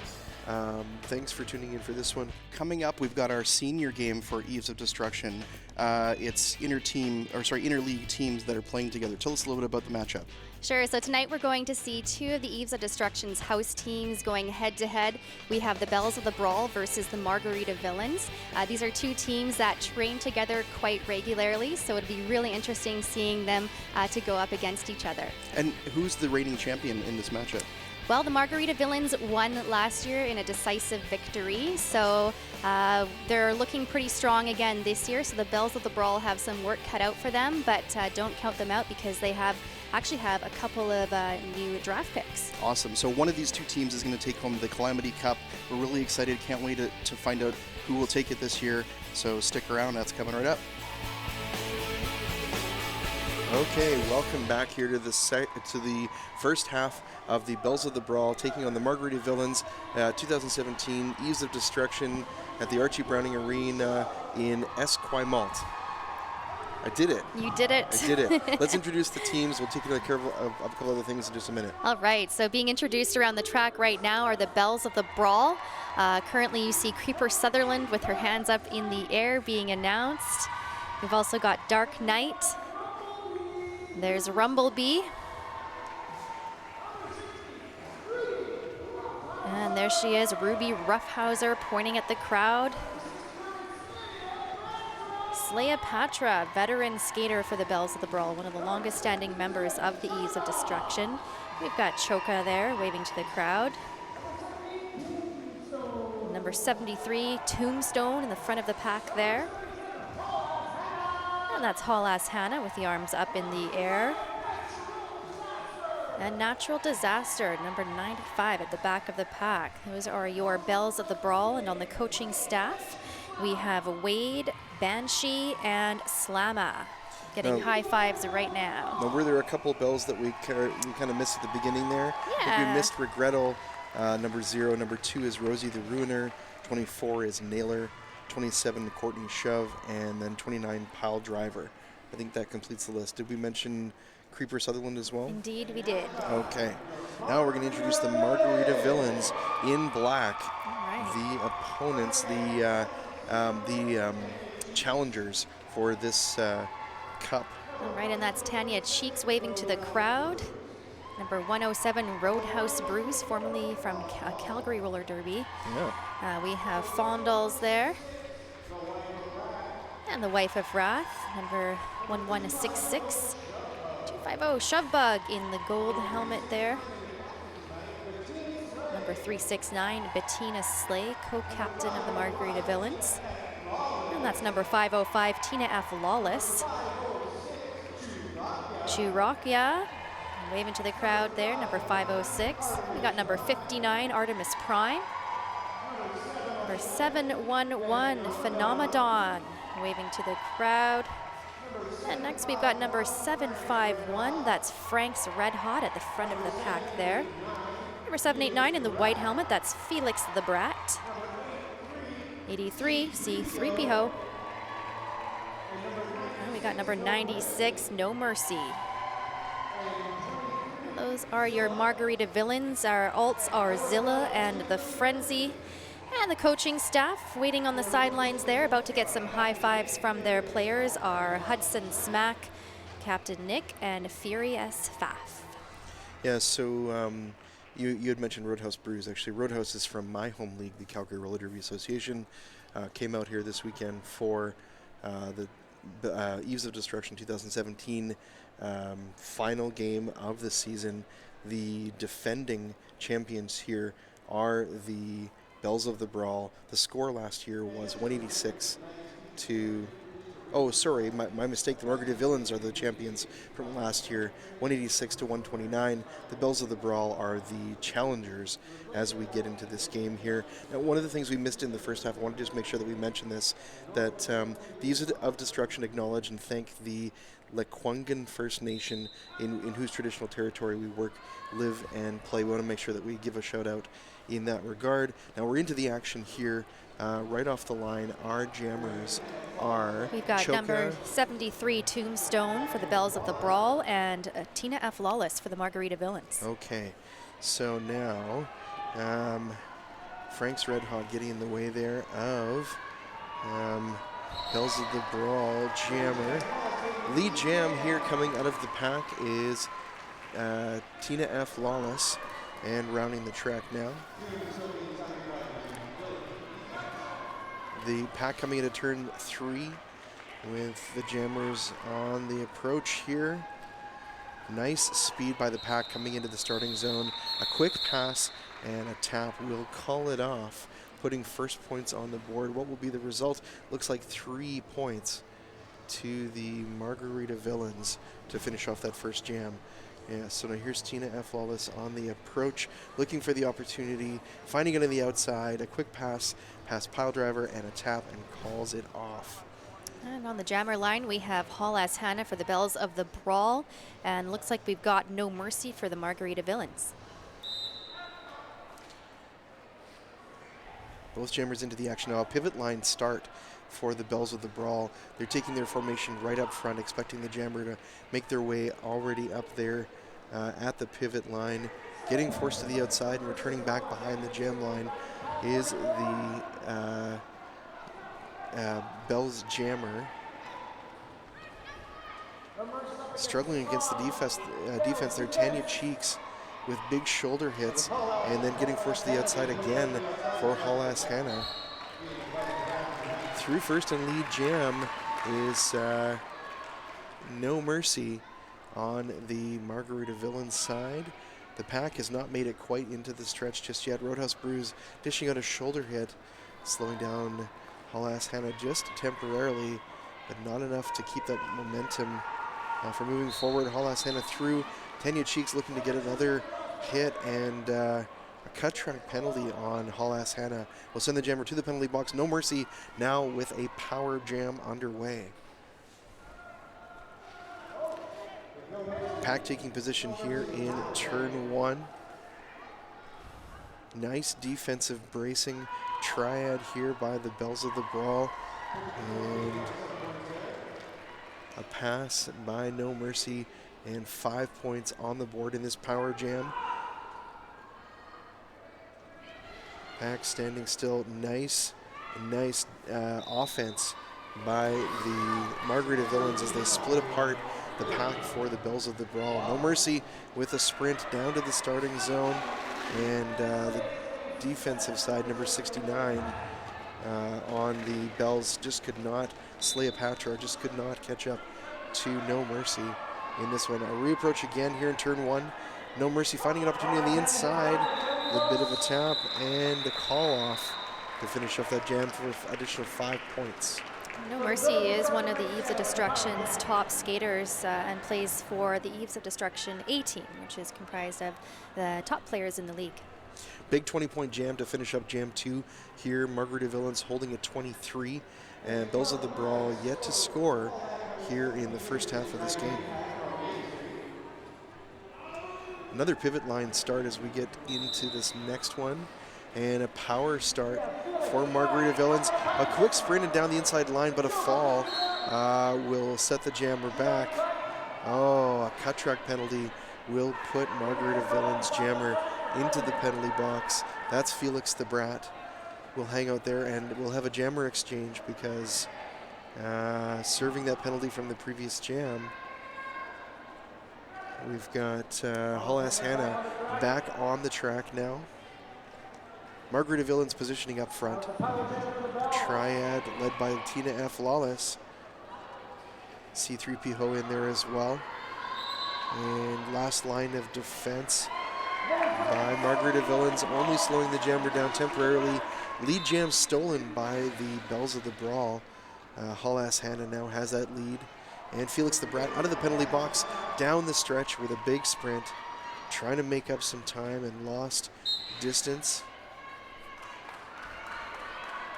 And a cut track penalty on Halas Hannah will send the jammer back to the penalty box, while Felix the Brat now has the power jam and a 5-point pass for the Margarita Villains. Villains lining up on the inside just before turn 3, and a sprint down the outside line. Felix the Brat finding room there for the pass, the no pack situation, or 4 points there, no 5 points actually. Power jam comes to a close with Felix the Brat up against that Bells of the Brawl defense.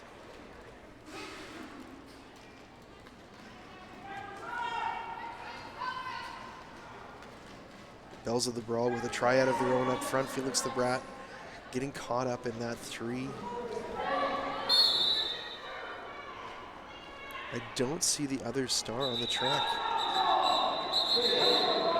Bells of the Brawl either didn't feel the jammer or the star was stashed away somewhere, and that one didn't really result in much for Bells of the Brawl. Okay, Felix the Brat on the reapproach here, trying to get through on the inside, takes that big shoulder hit, spins around, and then another, giving Felix the Brat nice trouble. And that blocker there, number 60, that's Ruby Roughhauser, one of our newest, the Bells of the Brawl's newest draft picks from Okanagan Roller Derby. Oh, very cool. So now both teams are on the board, 36-1 the score currently. Margarita Villains leading the charge. A Roadhouse Brews getting knocked to the outside there temporarily. Looking for an opportunity maybe down the inside. Up against Pile Driver and the blocking contingent of Bells of the Brawl. Finding the opportunity, there it is. Sprint down the inside and down the stretch. Lead jam for Roadhouse Brews and Margarita Villains. The pack holding steady just after turn 2. And Haul-Ass Hannah is on the track, but the star is not on the helmet. So I'm guessing at this point we're looking at a potential star pass. Roadhouse Brews facing that big defense, getting forced to the inside. Back around now towards the outside, holding on by one skate. Just before the turn.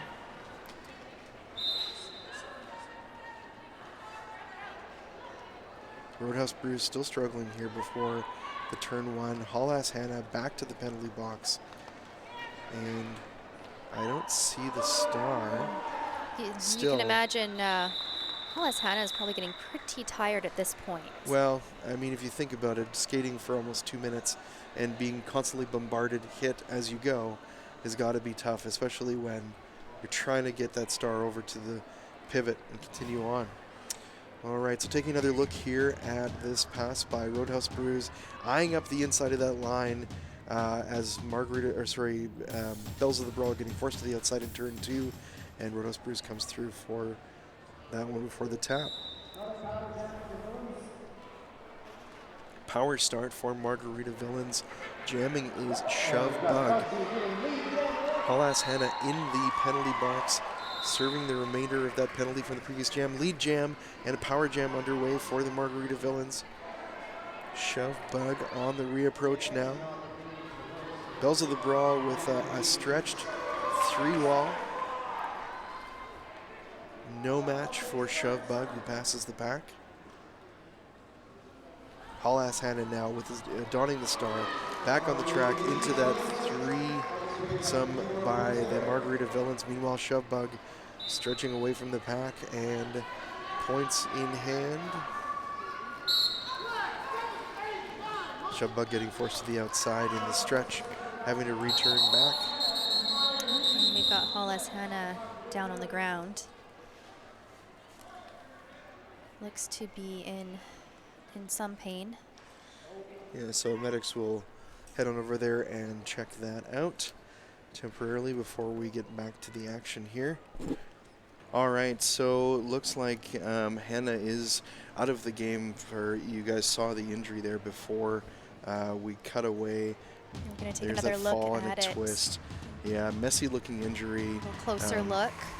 You can see just that left foot twisting under. It's actually quite hard to watch. Yeah.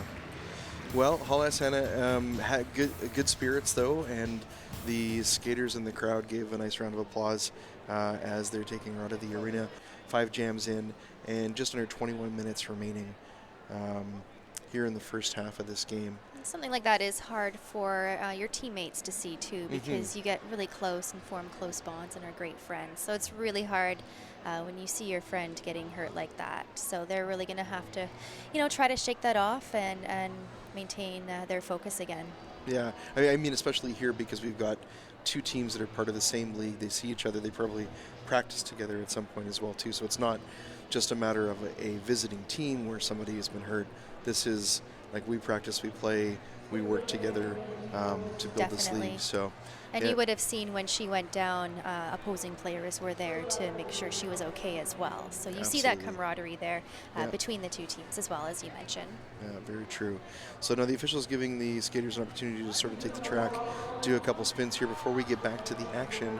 But don't go too far because we will have more here in the first half of the Calamity Cup in beautiful Victoria, the Bells of the Brawl versus Margarita Villains at the Archie Browning Arena in Esquimalt.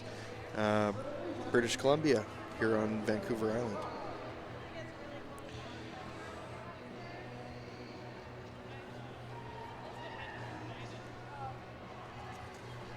Now, just to recap here, the score from the last season finale, it was the Villains taking the win, 186 to 129. Not a super big differential, easy enough to say that that was a nice close game. Like I mentioned before, 25, 30 points in a jam is not a huge deal, so we're talking about maybe 2-3 jams victorious there for the Villains, cinching up that win. The Brawlers won it in 2015 and the Villains won it in 2014, so the Calamity Cup has been handed back and forth between these two teams every year for the past 3.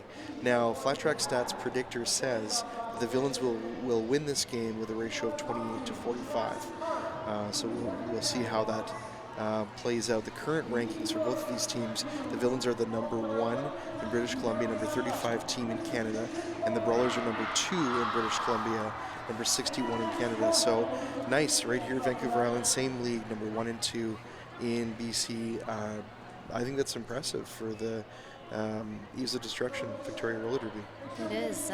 Roller Derby is alive and well in Victoria, BC. Absolutely. We can tell that too by the crowd. I sent a shot home to some friends. I posted up on my page there, and to see such a nice crowd for season finale or for any game is really great to see. Yeah, see, there we go. You can see the crowd there.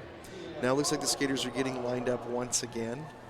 All right, well, it looks like we've got Tombstone on the jammer line for the Bells of the Brawl and Tina F. Lawless for the Margarita Villains. And it will be a 3-on-3 in the pack, both teams with a blocker in the penalty box. Bells pivot standing before the whistle. Lead jam to Bells of the Brawl. That is Tombstone rounding the track now. Not too far behind is Tina F. Lawless. And big strides to catch up as the pack pulls into turn 1 and 2. A quick hit it and quit it Tombstone coming through for 4 points And before the tap. To quote what Tombstone loves about Derby is beers, babes, and bruises. Interesting that. So now 3 points, actually, a correction there in the score slicer, changing the count. Let's take a look at that one more time. Tombstone staring down the pack, knows they just want the quick points. A very quick tap wasn't in front of that final blocker, and that's why the discount in the points 3 instead of 4. Gotcha. All right, so starting the next jam here, looks like we've got C3P Ho jamming for the Margarita Villains versus Pile Driver for the Bells. Now, Pile Driver actually comes from Edmonton, used to play with Oil City Roller Derby. Very familiar with both of those leagues, of course, not very far from Calgary. Looks like Pile Driver's got the forward position up against the Margarita Villains blocking contingent here. Tombstone realizing just stepped out very close, so rather than take the risk of getting the cut track, backing up behind the pack and into the fray again with the Wife of Wrath and Felix the Brat. Felix, the last line of defense, big shoulder hits, but Pile Driver comes through victorious. Lead jam, Bells of the Brawl, and the crowd. You can hear the excitement down there on the track. And looking for an opportunity still is C3P Ho. The handoff of the star over to Wife of Wrath. We will see they're now becoming the point scorer for Margarita Villains. They weren't going to get lead anyway, so might as well take that shot with the star pass. It was not fruitful for them in this case, but 3 points on the board for the Bells of the Brawl before that jam comes to an end. 7 points for Bells of the Brawl. Here it is again, Pile Driver up against Felix the Brat. Nice spin to finish it off and down the inside line, and a push there on Felix the Brat and the rest of the blocking contingent. All right, now jammers on the jammer line for the Bells of the Brawl. We've got Courtney Shove versus Tina F. Lawless for the Margarita Villains. Now, I believe this is Courtney Shove's first time to the jam line for the Bells of the Brawl here in this game, but not a stranger to the jam line at all. Courtney actually comes from Calgary as well, with Chinook City Roller Derby as a junior. Now coming down the line here, lead jam, Courtney Shove and the Bells of the Brawl. Tina F. Lawless also through the pack. Courtney Shove getting forced to the outside, and dealing with Tanya Cheeks there before getting back onto the track. The result will be 2 points for Bells of the Brawl to finish up Jam 8. Yeah, 9 points on the board now for Bells of the Brawl. 51 is the score holding for Margarita Villains. All right, so it looks like we've got jamming for the Bells of the Brawl. We've got Tombstone back on the track versus the Wife of Wrath. An official timeout has been called. Looks like there's some discussion between TKO and the score table. Probably just to clarify the points on that last one. All right, now this is another stretched out pivot line start. You'll notice that the Margarita Villains are starting right almost on the pivot line, and Pile Driver along with the other Bell blocker just behind them, and already picking up speed. They know these jammers are going to have a big sprint towards them by being in that position. Wife of Wrath and Tombstone, your competing jammers, lead jam over to Margarita Villains, Wife of Wrath. And not too far behind is Tombstone. Some jammer posturing going on in turn 3. Both jammers with awesome speed as they're reapproaching the pack down the stretch. Wife of Wrath with a spin to the outside, getting knocked out by Pile Driver. Wife of Wrath is certainly known for her skating ability, coming from an ice hockey background. Okay, there we go. Tombstone there removing the star after the jam, and looks like, what would be the point score in that one? 4 points to the Bells of the Brawl, putting them now at 13, chipping away at that Margarita Villains lead. 16 minutes 23 on the clock remaining in the first half after 9 jams. All right, and on the jammer line there now we have Shove Bug for the Margarita Villains versus Choka from the Bells of the Brawl. Full contingent on the track, 5-on-5. No one in the penalty box from the previous jam. Get this one started. And let's see here. Through first, Choka lead jam, but a bit of a spill here in turn 2. Now, I think, yeah, back up and no problems at all to continue on. No cut track, so Choka will have that lead jam. Not far behind is Shove Bug, free of the pack as well.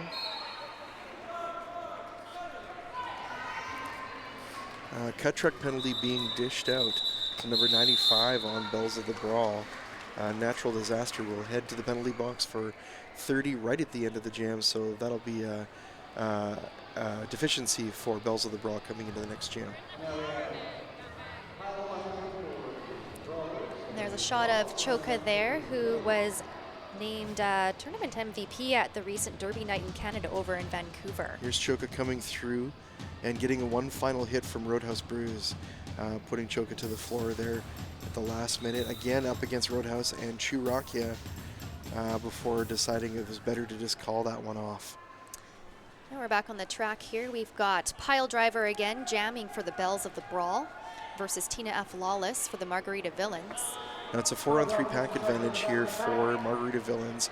Tina F. Lawless having that extra blocking contingent, but going it alone up against that Bells of the Brawl triad up front.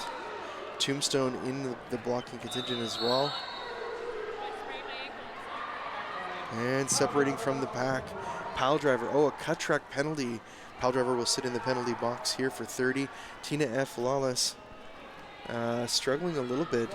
Big defense, getting some help from No Mercy to clear the way, allowing Tina F. Lawless through lead jam.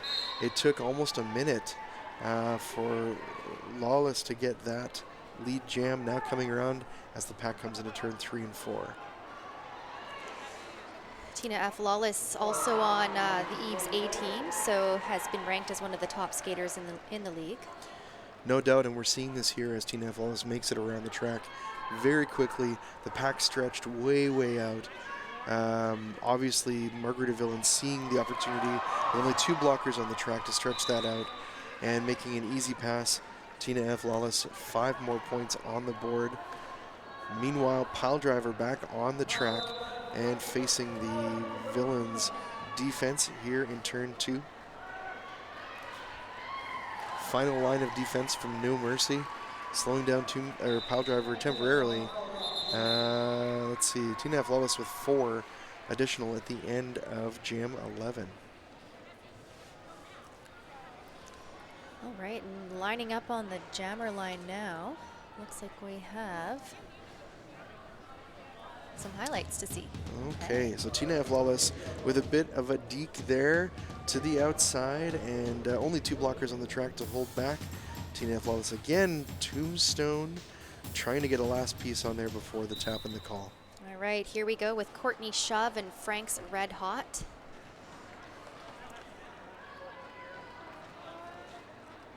Courtney Shove in the rear position here as the Margarita Villains. Nice defense, putting Courtney Shove to the outside, was hoping to hold on and stay in bounds. Now has to come all the way back past the pivot line. Meanwhile, lead jam underway for Frank's Red Hot. Lead jam Margarita Villains. Courtney Shove finding an opportunity on the outside, needing some help from the blocking side of the Bells, now rounding the track. Nice speed by Courtney Shove. While Frank's Red Hot is coming back down the stretch. I do believe that's a no-point jam in Jam 12. Just under 12 minutes remaining in the first half of this game. A 50-point difference between our two teams. Margarita Villains with the current lead. Okay, and lining up on the jammer line, we've got Tombstone taking on Shove Bug.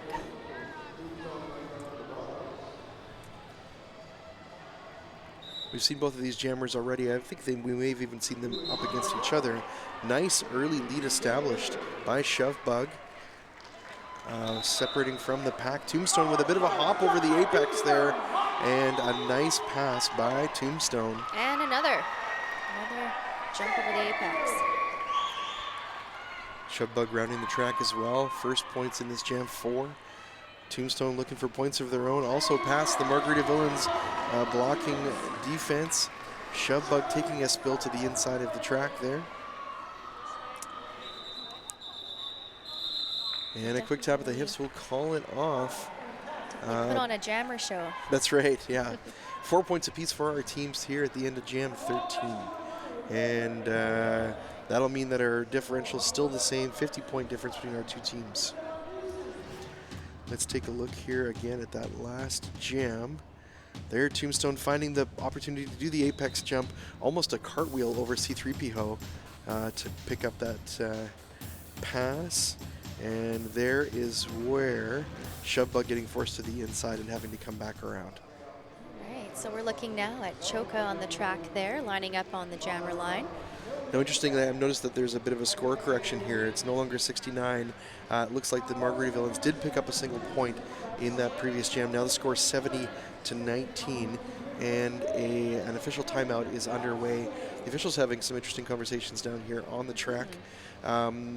Derby folks that have been around for a while might notice that Booker is on the track. Now, Booker had announced retirement last year, not quite at this time, but about this time of year.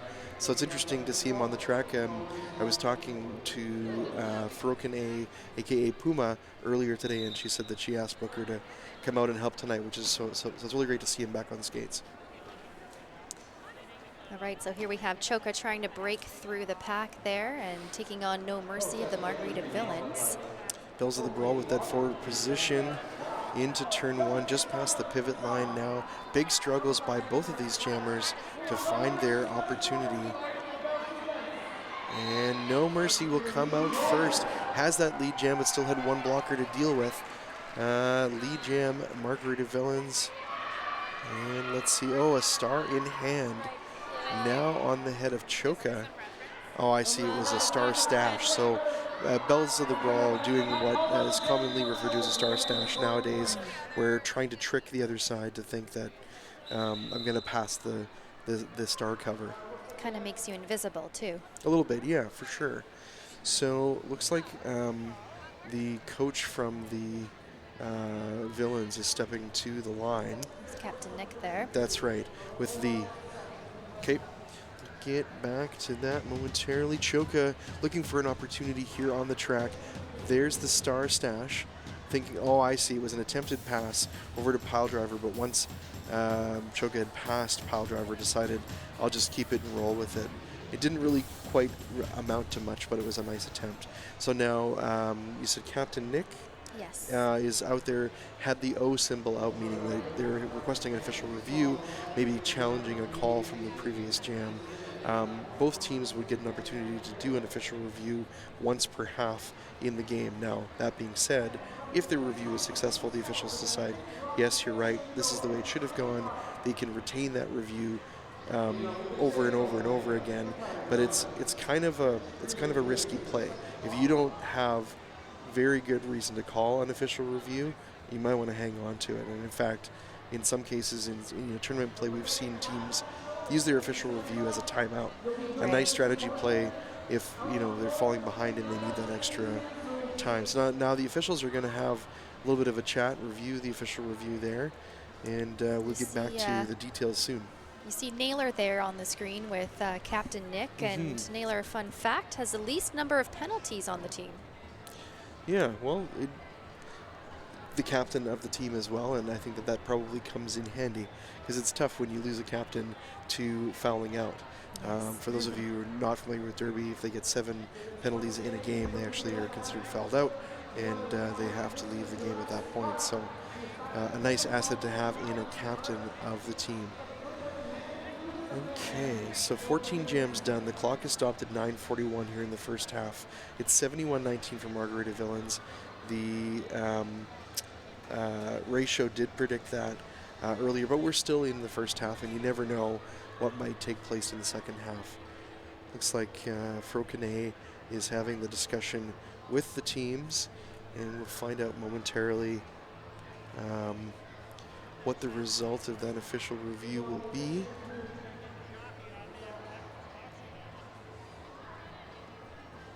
Let me see here. I believe, if I'm looking at the signals correctly, that means that the official review is overturned.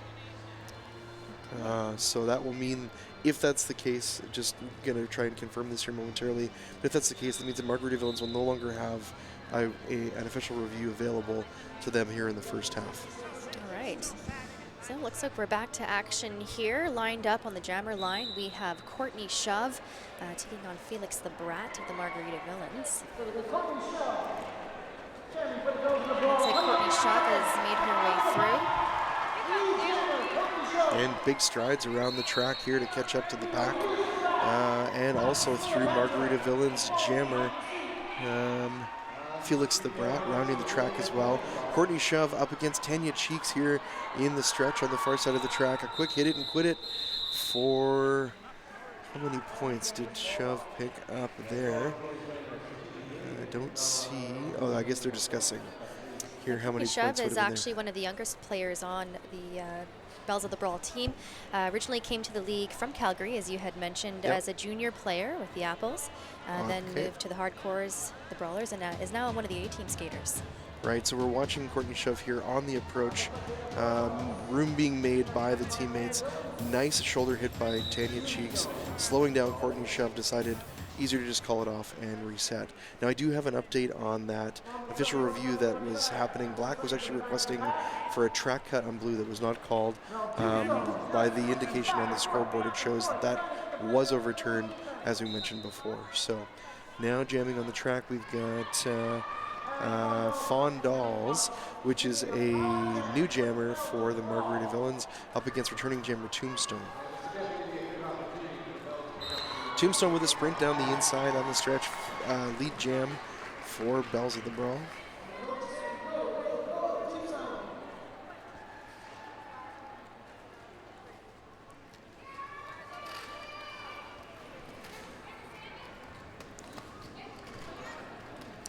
All right, Tombstone up against the defensive wall. C3PO, Wife of Wrath, and Tina F. Lawless getting in the way of Tombstone. Better to do damage control and just finish it off that way.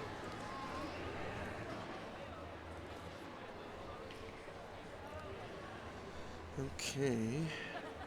Looks like the teams are not wasting any time at all setting up here on the pivot line before the next jam. We've got Choka ready to go with Felix the Brat. Some blockers for the villains. We've got Phenomenon, Roadhouse Brews, Tanya Cheeks, and No Mercy. And a reposition here before the whistle. Looks like the villains had backed up to the jam line, and Bells of the Brawl midfield before the whistle blew. Felix the Brat getting forced to the inside, having to come back and around behind Tombstone. Meanwhile, Bell's jammer, Choka, struggling here behind the Margarita villains' defensive line. Roadhouse Brews, No Mercy, and Co. making it difficult. Cheeks in there as well. We're already Great 40 seconds. Yeah, nice blocking by the Bells of the Brawl. 40 seconds already in before a lead was established for Margarita Villains. Felix the Brat rounding the track, also through Choka and making the rounds. A direction of play penalty being dished out to number 69 on the Bells of the Brawl. Slayapatra off to the penalty box. We'll put a deficiency there for the Bells. Just before the whistle, that'll trap Slayapatra in the penalty box as well. It'll be a 4-on-3 as we get started in the next jam. Right, so lined up right now in the jammer line, we have Courtney Shove again facing Shove Bug. The two shoves. Okay, 2-point jam for Margarita Villains in Jam 17. 1 point over to the Bells of the Brawl, aka the Brawlers side.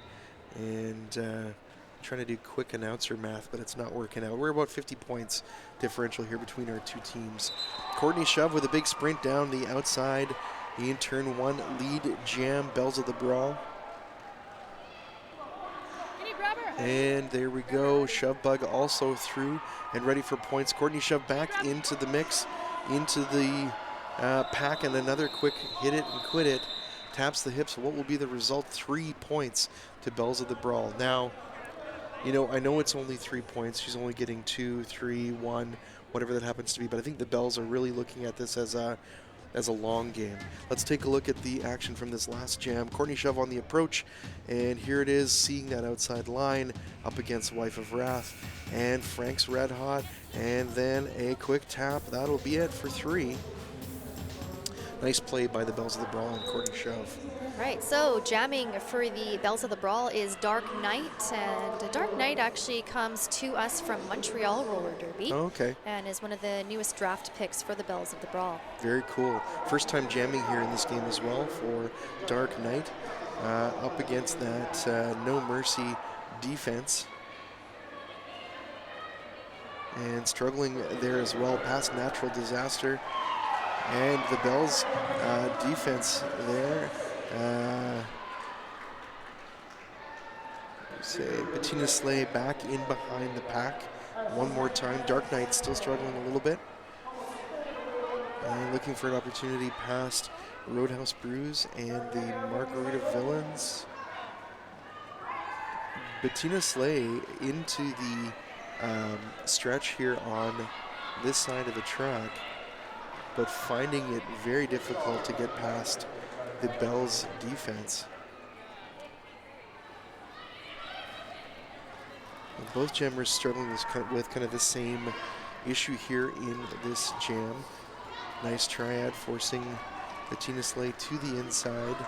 Both jammers getting very frustrated now. Roadhouse Brews and the rest of the blocking contingent for Margarita Villains forcing Dark Knight to the outside. Seeing some great blocking out there. It's tough for a jammer out there with all those great blockers. Indeed, Roadhouse Brews drawing Dark Knight back into the turn and almost to the straightaway. Tina F. Lawless in there as well. Not seeing a whole lot of movement by either team. It seems to be both are being very effective at forcing the jammer to the outside of the track. Dark Knight now removing the star, deciding maybe it's better to do a star cover pass, and Choka now becoming the point scorer. Too little, too late, unfortunately. No points awarded to either team, I believe, at the end of Jam 19. Great star pass, though, right there. 2 minutes, 19 seconds remaining on the clock here in the first half. 43 points the differential here in this game after 19 jams. We've got Tombstone on the line versus Frank's Red Hot.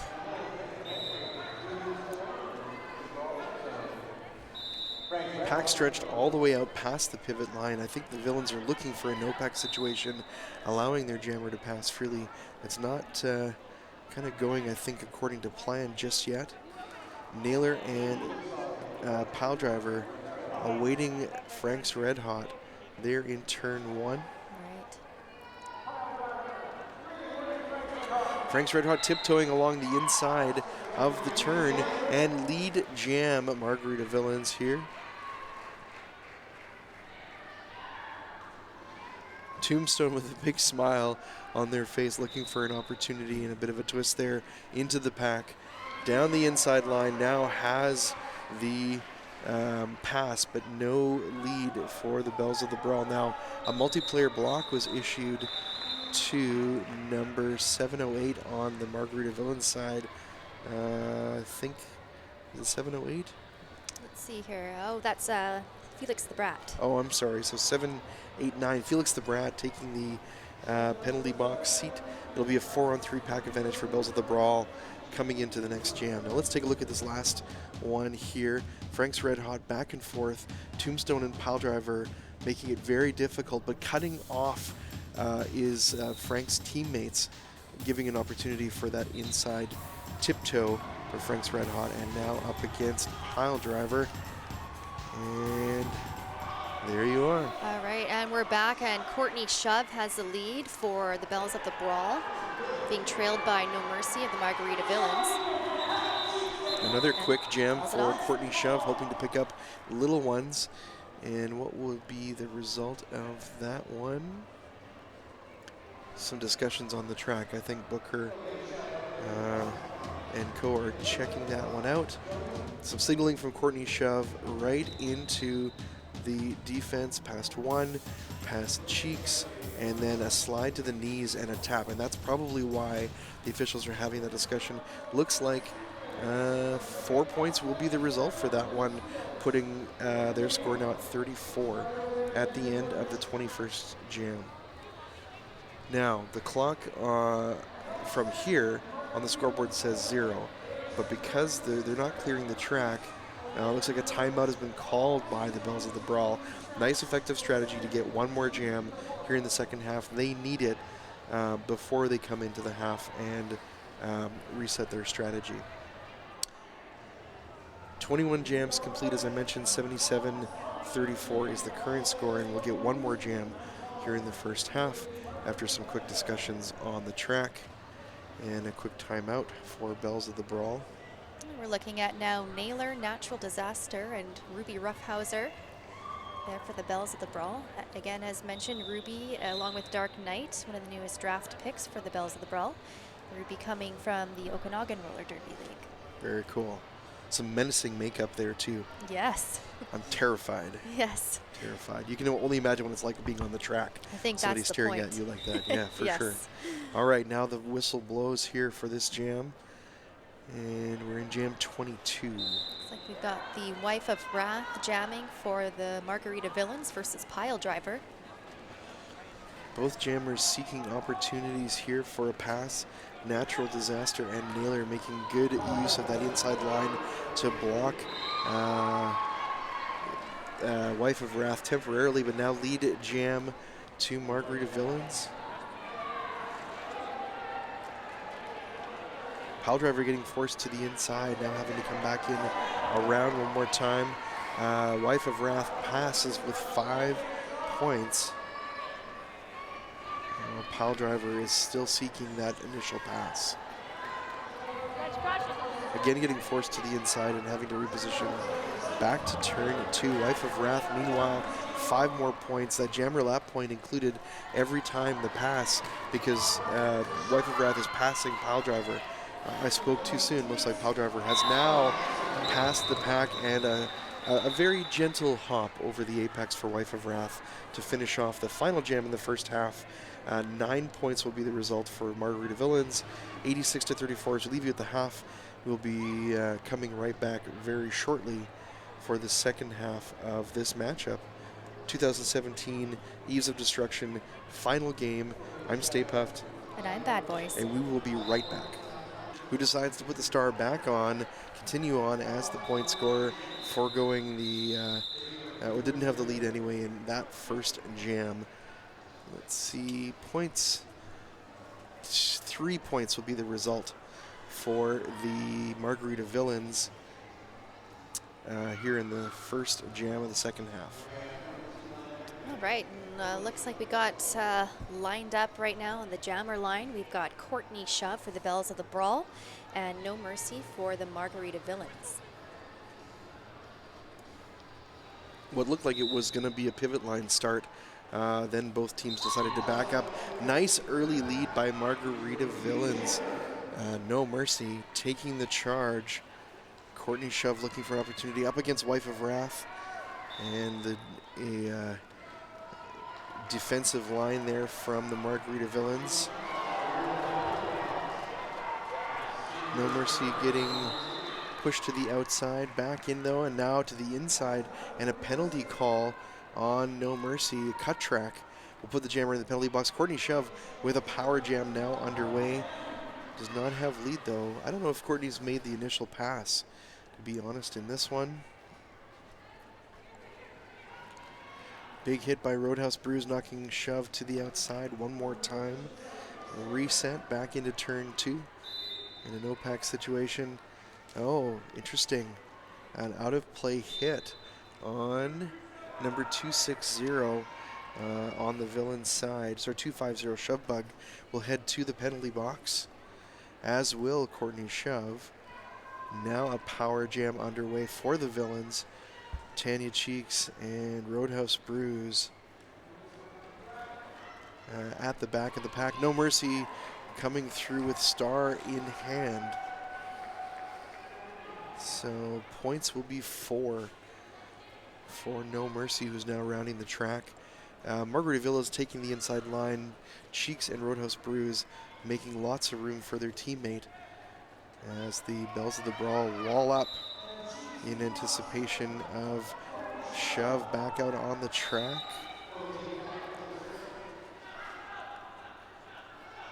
No Mercy coming back in behind turn 1. And looks like Roadhouse is off to the penalty box. Courtney Shove struggling on the outside of the straightaway. Really seeing some great defense out there. Yeah, both teams really putting up the defense here in the second half. I'm sure there were some strong discussions here in the break. Now let's take a quick peek here at that last jam. No Mercy taking a nice shoulder hit from Slayapatra. Meanwhile, Courtney Shove following in behind and finding the opportunity, but facing trouble of their own on the next one. Shove Bug putting Courtney Shove to the outside in jam 3. Sorry, jam 2. We're back with a couple of jammers. We got Choka taking the lead there versus Felix the Brat. Okay, Felix the Brat rounding the track. Also lead jam, big hit coming into the pack up against C3PO there by the Bells jammer Felix the Brat. Oh, sorry. Is that Violet Criminal? Is that, I can't read No, there. Choka. Oh, Choka, my Looks mistake. like there was the wrong name up there. Gotcha. Okay, so final result in Jam 3, 4 points over to the Bells of the Brawl, edging away that lead a little bit, 97-41 the score. We're going to take a look at that play by Choka from the last jam. Getting tied up by the defensive wall. So we've got some jammer posturing going on here, and actually it looks almost as if Villains jammer made room for Choka in that one. All right, and we're back with Dark Knight jamming for the Bells of the Brawl versus Shove Bug, who has just been sent to the penalty box.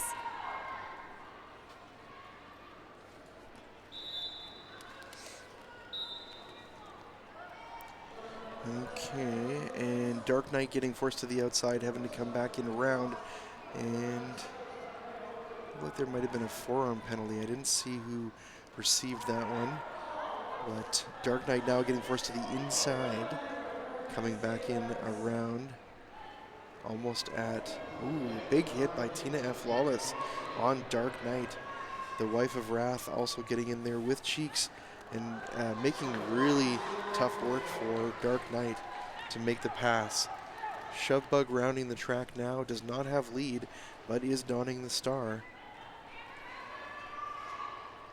So point opportunities underway. Naylor bringing Shovebug back into turn 2. Meanwhile, an illegal procedure on Piledriver will send the pivot to the penalty box. And it looks like the helmet cover for the Brawlers has actually fallen on the track. Interesting.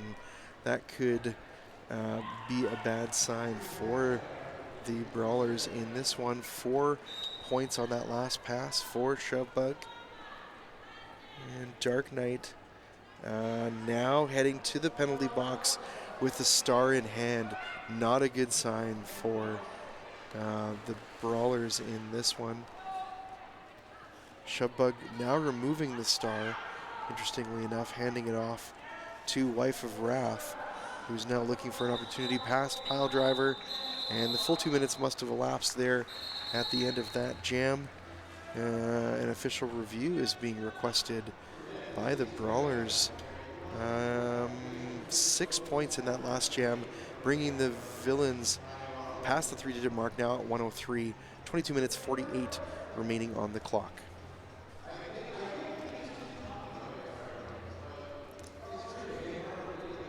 While we're waiting, just check out some of these highlights. Yeah, so hits. Dark Knight taking a big shoulder hit from Tina F. Lawless. I could feel that one from here. Yes. Yeah. So now official review underway, and we'll find out what that's all about here as soon as we can. Yeah, definitely falling backwards like that is hard on the body, that's for sure. So while we're waiting, just a fun fact about this championship. It is called the Calamity Cup, and it's named after the Eves of Destruction League founder, Calamity Carnage. Oh, interesting. And the league was established in 2006, so we had our 10th anniversary last season. So have you seen the elusive Calamity Cup? Is there a physical cup that they actually hand off, or? There is a cup. Nice. And we'll see it tonight. Perfect. I always love to see what different leagues do for their cup. I mean, there's been a couple in Alberta that I've seen as well. And yeah, oftentimes they're made by the skaters. Somebody will say, I'll build a cup, and then it gets handed off from one team to the next. Yeah.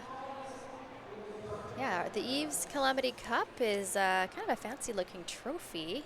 I don't actually know if it is a literal cup. Yeah, it's so funny how they do that sometimes. I've seen some where there's no room to put anything inside of it, so yes, calling it a cup is probably a misnomer. All right, so we will find out here shortly what that was all about. They're explaining to the teams now. Frokene has got both representatives from the teams in a bit of a huddle here at the center of the track. Current score 103 to 41. A bigger lead here for the Villains in the second half, but 23 minutes remaining on the clock here in the second half. It's not over till it's over. And it's interesting, I've seen some discussion here between the teams' representatives and some of the skaters on the track. Choka obviously not very happy with the result of the review. I don't know quite yet whether it's been overturned or not, but I would suspect if someone is shaking their head, there might be some changes going on. Taking a look at Shovebug right now in the golden helmet. Okay, so the details we're getting here is that the official review was on an illegal star pass on Black, but I don't know I believe it was overturned. We will find out here momentarily and get that back to you. In the meantime, it looks like another pivot line start for the Villains, lining up right at the pivot line, and then a midfield positioning by Bells of the Brawl pivot before we get started. A power start as well for the Villains as we come into Jam 5. And the jammer we've got out there is Frank's Red Hot for the Margarita Villains. Frank's Red Hot looking for that lead early, and there it is. Power jam underway from that power start and down the outside line. Some posturing going on between both of these teams in turn 1 as Frank's Red Hot reapproaches the pack up against Regrettal and we've got blocking a contingent. star pass happening for the Brawlers. There we go. Choka's got the star in hand. Interesting, so as the pivot has the star in hand, so right now there isn't a point scorer active. And Frank's Red Hot off to the penalty box, meaning that it'll be a power jam now for the Bells of the Brawl. Regrettal with a nice cutoff there, keeping the Villains out of the way for Choka to pass and getting that initial pass now. Pack holding still here between turns 3 and 4. Choka on the reapproach. And down the inside, past the jam line. Points on the board, 5. That includes that jammer lap point. Choka with the power in this one. Meanwhile, Fright Night is out of the penalty box. And Frank's Red Hot now donning the star. Might be a little too late for the Villains to pick up much here in this jam. It'll be a full 2 minutes. We're down to the final seconds of Jam 5. Choka up against C3PO and Roadhouse Brews at the front of the pack, along with 506 Churakia. They're watching Choka there, and Choka's really known in Derby for her agility and also her flexibility. And in her past, she was a ballet dancer. So you see those skills coming out in the track every once in a while. Let's take a look again here at that jam with Frank's Red Hot, getting tossed around a little bit there by Choka and just holding that outside line. One more hit attempt, and no, Frank's Red Hot coming through there. You see Choka actually went all the way into the crowd there. Somebody got to catch a Derby player. It's like good luck or something. Yeah. Yeah. Okay, so into the action here. Nice early lead. Courtney Shove, lead jam for the Brawlers. And rounding the track, the pack picking up speed as they come into turn 3 and 4. No Mercy with star in hand, stashed away, hoping to get in front of that pack and to throw that star back on or over the pivot cover. Courtney Shove on the approach here up against the blocking contingent of Villains, and a quick tap will call it off. So at the end of Jam 6, 2 points will be the result for Courtney Shove and the Brawlers, bringing them now to 55. 19 minutes and 35 seconds. Let's see that one again. Courtney Shove down the inside of turn 3, deciding probably best to just call it off. She looks so angry when she does that. Call it off. Okay, Choka one more time jamming up against that defensive wall of Villains. Up front, jamming for Villains is Shove Bug. Dealing with Naylor. Nice defensive move by Naylor. The domino effect. I'm going to push you, and you block the jammer. Very common defensive move. It's nice to see. Shove Bug, lead jam in hand. Choka struggling here in turn 1, has not made that initial pass. Nice sneak by Shove Bug there too. Yep, indeed. The thing I'm noticing, Puffed, is these teams don't look tired. Yeah, I think, well, you had mentioned it earlier, talking about conditioning. That's one of the things I think that Derby players take very seriously is making sure that they've got enough stamina to go all the way through 2 30-minute halves. Okay, Naylor with star in hand now, up against Frank's Red Hot in turn 4. Will now don the star for the Brawlers, while Shovebug approaches the pack one more time in turn 4. Quick fall to the floor and deciding to call it off. Taps the hips. And what will be the result? 9-point jam, I believe, for the Villains, bringing their score to 118. Okay, so this is Shovebug getting knocked to the inside there by Slayapatra. And now another shot of Shovebug coming into turn 4. And after 2 big hits like that, I would call it off too. Yeah, I'm with ya. Okay, so Looks like we might be having a timeout. not sure what's going on. Yeah, team timeout looks like from the Bells of the Brawl, giving the other team, of course, the Villains, an opportunity to chat as well. Clock is stopped at 17 minutes 38 seconds after a 13-point jam for the Villains. 122.55 on the scoreboard.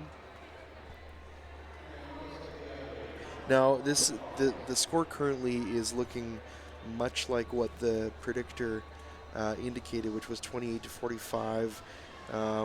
Not quite double the score, but actually maybe a little bit ahead here for the Villains. There's still 17 and a half minutes, and who knows? Brawlers might get a second win and narrow that gap. Say. Absolutely. So we're looking at Tina F. Lawless there on the screen.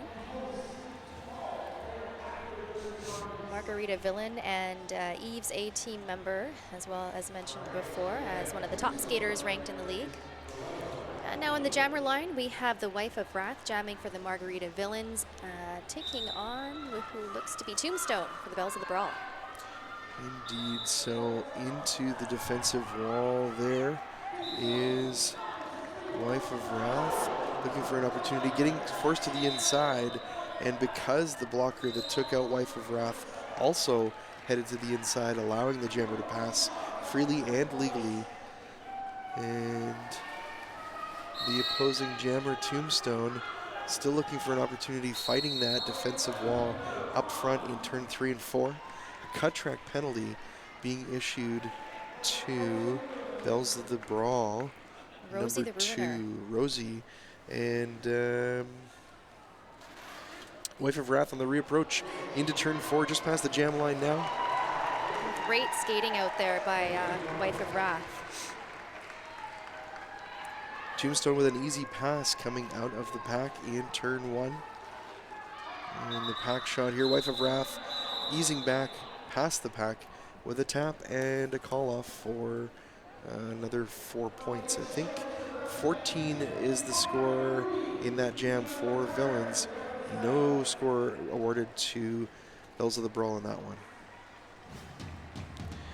Okay, so big shoulder hit coming in there. Oh, there it is.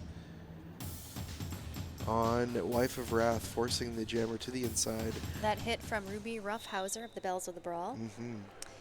And here we are, we got jamming for the Bells of the Brawl pile driver, taking on Frank's Red Hot for the Margarita Villains. Both jammers kind of getting stuck there at the jam line. Not a ton of movement early in this one. Lead jam finally awarded to Frank's Red Hot. And rounding the track as the pack comes into turn 2.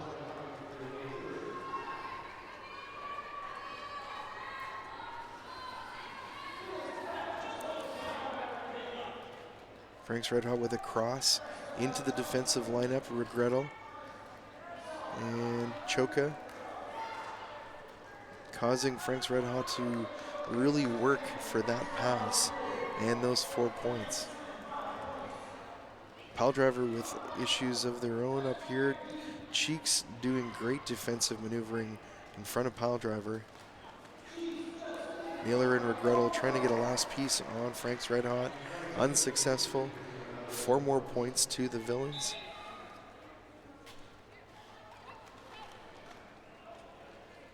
Coming up to the pack one more time past the jam line. Sneaking through the inside, or so the outside on that one. Frank's red hot with the pass and 5 points now as Pile Driver picked up a penalty just moments ago.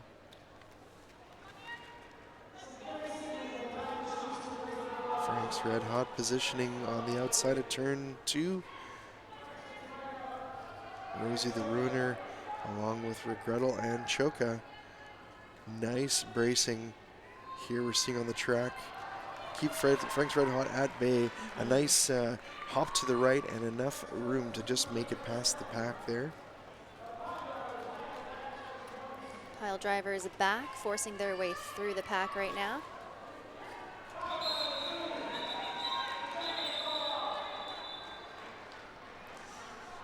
Pile Driver quickly moved to the top ranks in the Eves of Destruction upon moving to Victoria. Did not take long for Pile Driver to reach the A team. Yeah, Pile Driver picked up a penalty late in that jam, which will mean that the next jam will start as a power start for the Villains. And taking the jam line, it is 369. That is Bettina Slay. Power start for the Villains and an early lead jam here in jam 10 for the Villains.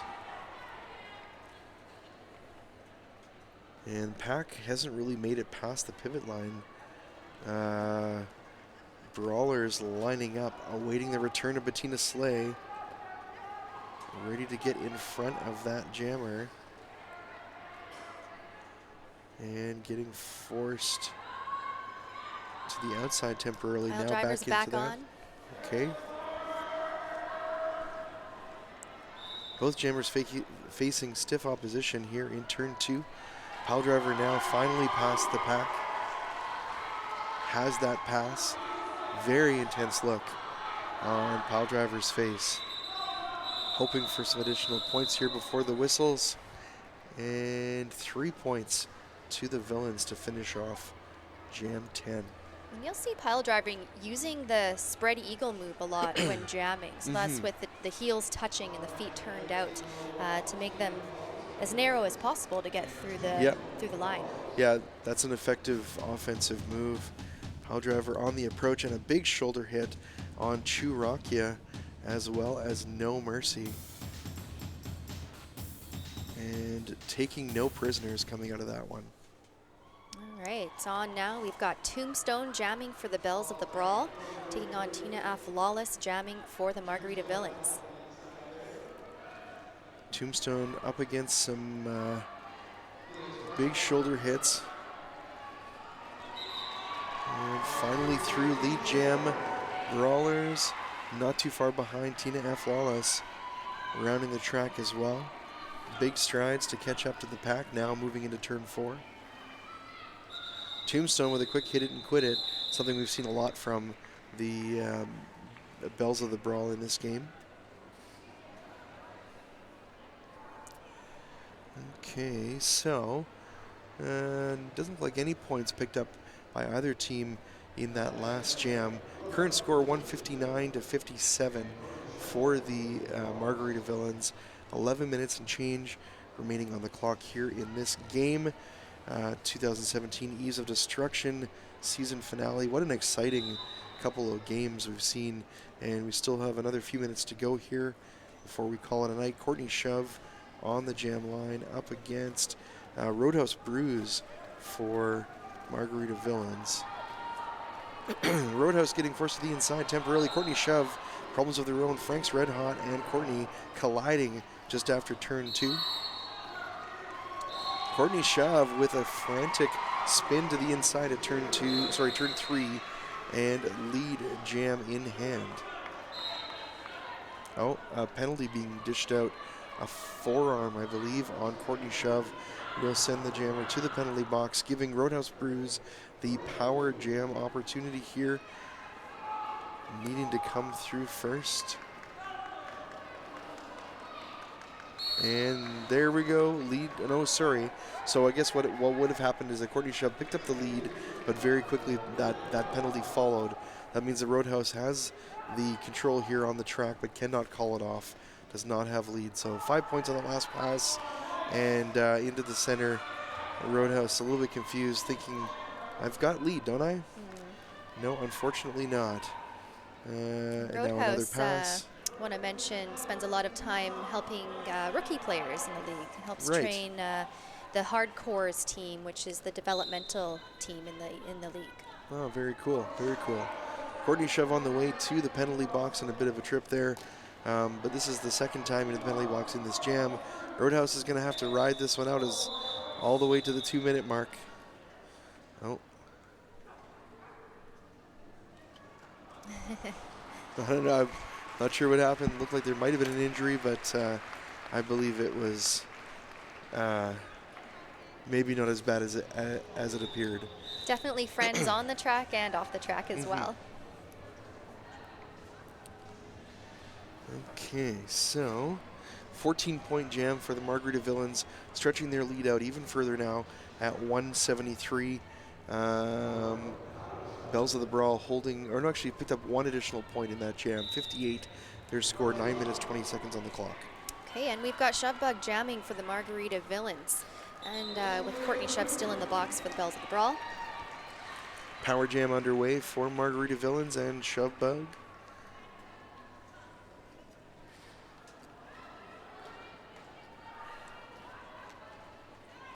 Into the 4-wall, Shovebug comes in here down the straightaway. Oh, here comes Courtney Shove back from the penalty box. And 3 points will be the result for the Margarita Villains at the end of Jam 13. No points to the Brawlers in that one.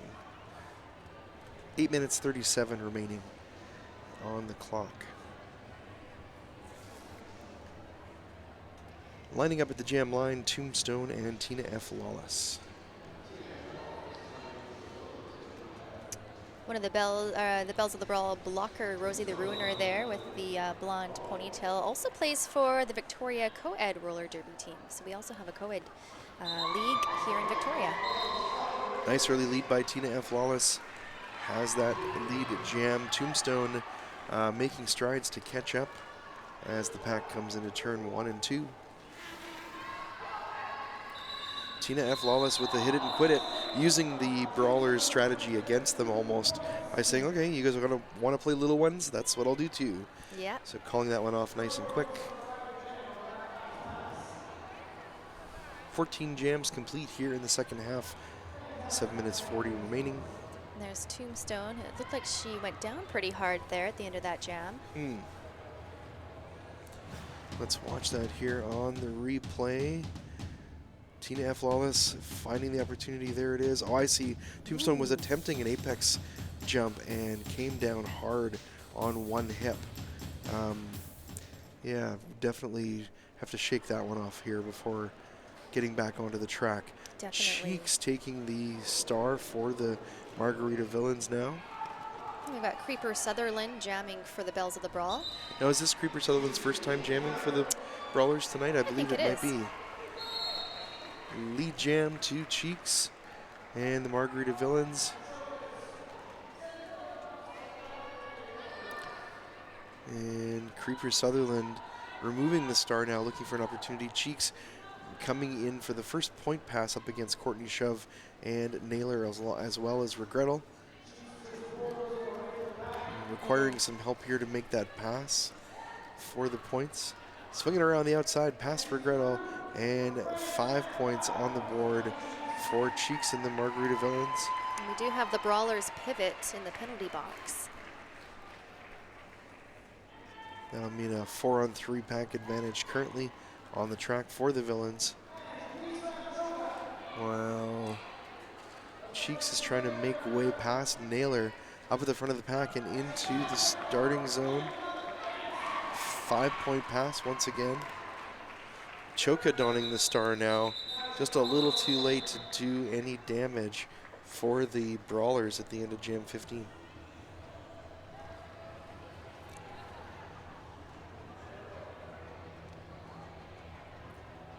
All we're seeing Chu Rock, jamming for the Margarita Villains. I think perhaps also the first time we've seen her jamming tonight. You know, it's not uncommon for a team that has this kind of lead to say, let's give some other folks who don't normally jam an opportunity to jam and sort of give our jammers a rest as well. So I think that's probably what's happening here is giving the alternative jammer lineup more of a rotation here at the end of this game. Right. Same thing with Bells of the Brawl. They've actually got a new jammer as well. And that's Rosie the Ruiner there, breaking through the pack first. That might have paid off for them, actually. Brawlers with lead jam underway. Rosie the Ruiner with a quick tap after the hip swing, and looks like 2 points will be the result on that one.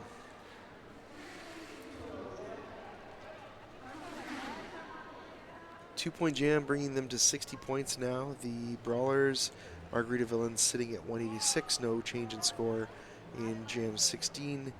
4 minutes, 40 seconds remaining on the clock. And looks like we've got Choka jamming for the Bells of the Brawl versus Artemis Prime of the Margarita Villains. Another change up of jammers for the Villains. Pack's still pretty compressed, just coming past the jam line here. Down the inside line, lead jam to Choka and the Bells. As the pack comes into turn 1 and 2. Now both jammers free of the pack and ready for points. Artemis Prime needs to catch up on the lap. Choka with 4 points on that pass. Artemis Prime sizing up the competition. Only 2 blockers in the way, Dark Knight and number 24 on the Brawlers, Nailer, making an obstacle course of the track for the opposing jammer. Choka with a nice shoulder deke there down the straightaway and finishes it up with a tap and some points. 4 on the board for, another 4. So 8 points total for the Brawlers. Villains only got 2 in that last jam. Let's take a look at that last one. Choka taking a shoulder hit and then across to the outside and whoop! Down with the shoulder and around the pack. And there's that agility we were talking about before from Choka. Absolutely. All right, so we've got Tina F. Lawless lined up on the jammer line, taking on Rosie the Ruiner. Rosie the Ruiner coming out first, lead jam, Brawlers. Tina F. Lawless with defense getting in the way there. Courtney Shove along with Tombstone giving trouble to the Villains jammer.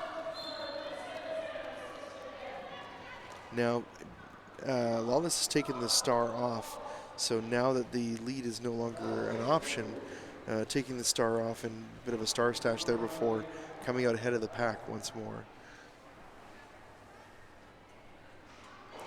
On the reapproach here, Courtney Shove is in the penalty box. I didn't see the call there, but the jam comes to a close after 3 points to the Villains, 1 to the Brawlers.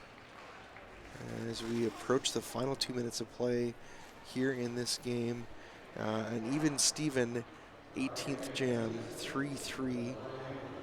3-1, my apologies, on the scoreboard here in jam 18. All right, we're seeing Naylor, a veteran Bells of the Brawl player, jamming, and we've got Shove Bug also for the Margarita Villains.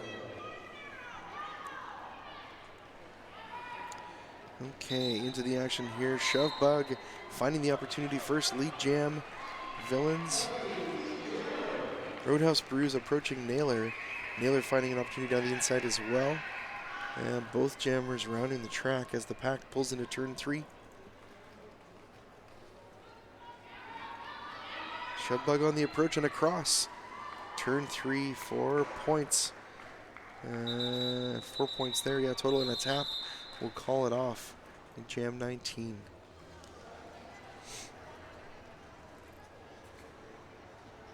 We're looking at Shove Bug right now, who is known for the glitter.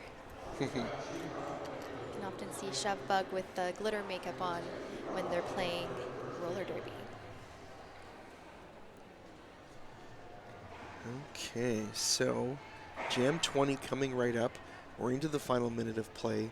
Just over 40 seconds left. The whistle blows. Was probably going to be the last jam. And we're seeing Ruby Roughhouser jamming for the Bells of the Brawl. First time doing that tonight. And that's Churakia for the Margarita Villains coming out of the pack. Lead jam Villains, Churakia. And pack holding up in turns 1 and 2. Tina F. Lawless along with Felix the Brat getting in the way of the Brawlers jammer. Making her work hard. Great for one-on-one that pass. blocking from Felix the Brat right there. C3PO off to the penalty box. Getting some cheering from the fans. Number 60, Ruby Roughhouser. You can hear them shouting, Ruby, Ruby. Ah, yes. Pack now holding steady in turn 3. Big shoulder hit on Ruby Roughhouser in that one. And we got 2 blockers in the penalty box for the Villains, 1 for the Brawlers. So 3-on-2 pack advantage currently for the Brawlers. Tombstone holding the star in the hand, but up against Tina F. Lawless for that position. Can't really put it back on until you're passed. At least not without worrying that you might drop it. Yes. So being free and clear is important when you're trying to replace the helmet cover. Wow. Big hit. Oof. Tina F. Lawless on Tombstone. Felix the Brat also with some damage on Tombstone there. And Artemis Prime helping out to keep the jammer at bay. C3PO back on the track. Penalty finished. And the 3 whistles will mean that the last jam of this game comes to a close. 3 points more on the board for the Villains. We're going to take a look again at some of the action from this previous jam. Tombstone on the approach, and a big hit from Tina F. Lawless. Wow. Again on the approach, and there it is from a different angle, putting Tombstone to the floor in turn 2. All right, so the clock came down to 0 in that last jam. Unofficial score at the end of 2 30-minute halves, 199 to 77. Pretty much a Villains victory in this one. Great game by both of these teams. You can tell that win, lose, or draw, they both had a great time. They both got a chance to relive the rivalry from last year. What are you thinking after we just saw this game here? Well, the Margarita Villains, safe to say that they are the 2017 Calamity Cup champions, the league champions of the Eves of Destruction, the top team in Victoria, and, well, they certainly deserve that title after what they did tonight. Absolutely. Also giving credit to the Bells of the Brawl. They put up a very impressive fight all the way through both halves of this game, even suffering an injury in the first half, which probably affected the score in more ways than we can really speculate. But all in all, a great game between these two teams. A fantastic way to finish off the season for the Eves of Destruction. I've had a ton of fun and super excited to be here tonight. Thank you so much, Bad Boys, for being my co-host. I am Stay Puffed. And I'm Bad Boys. Thank you for coming all the way from Calgary to be here with us. No problem. I'm super happy to do it. I'd come back anytime. Thank you, folks, so much for tuning in here to Shaw TV for the Eves of Destruction 2017 season finale. Hope you guys have had some fun hanging out with us as well. And we sure hope that you come back and join us again next year.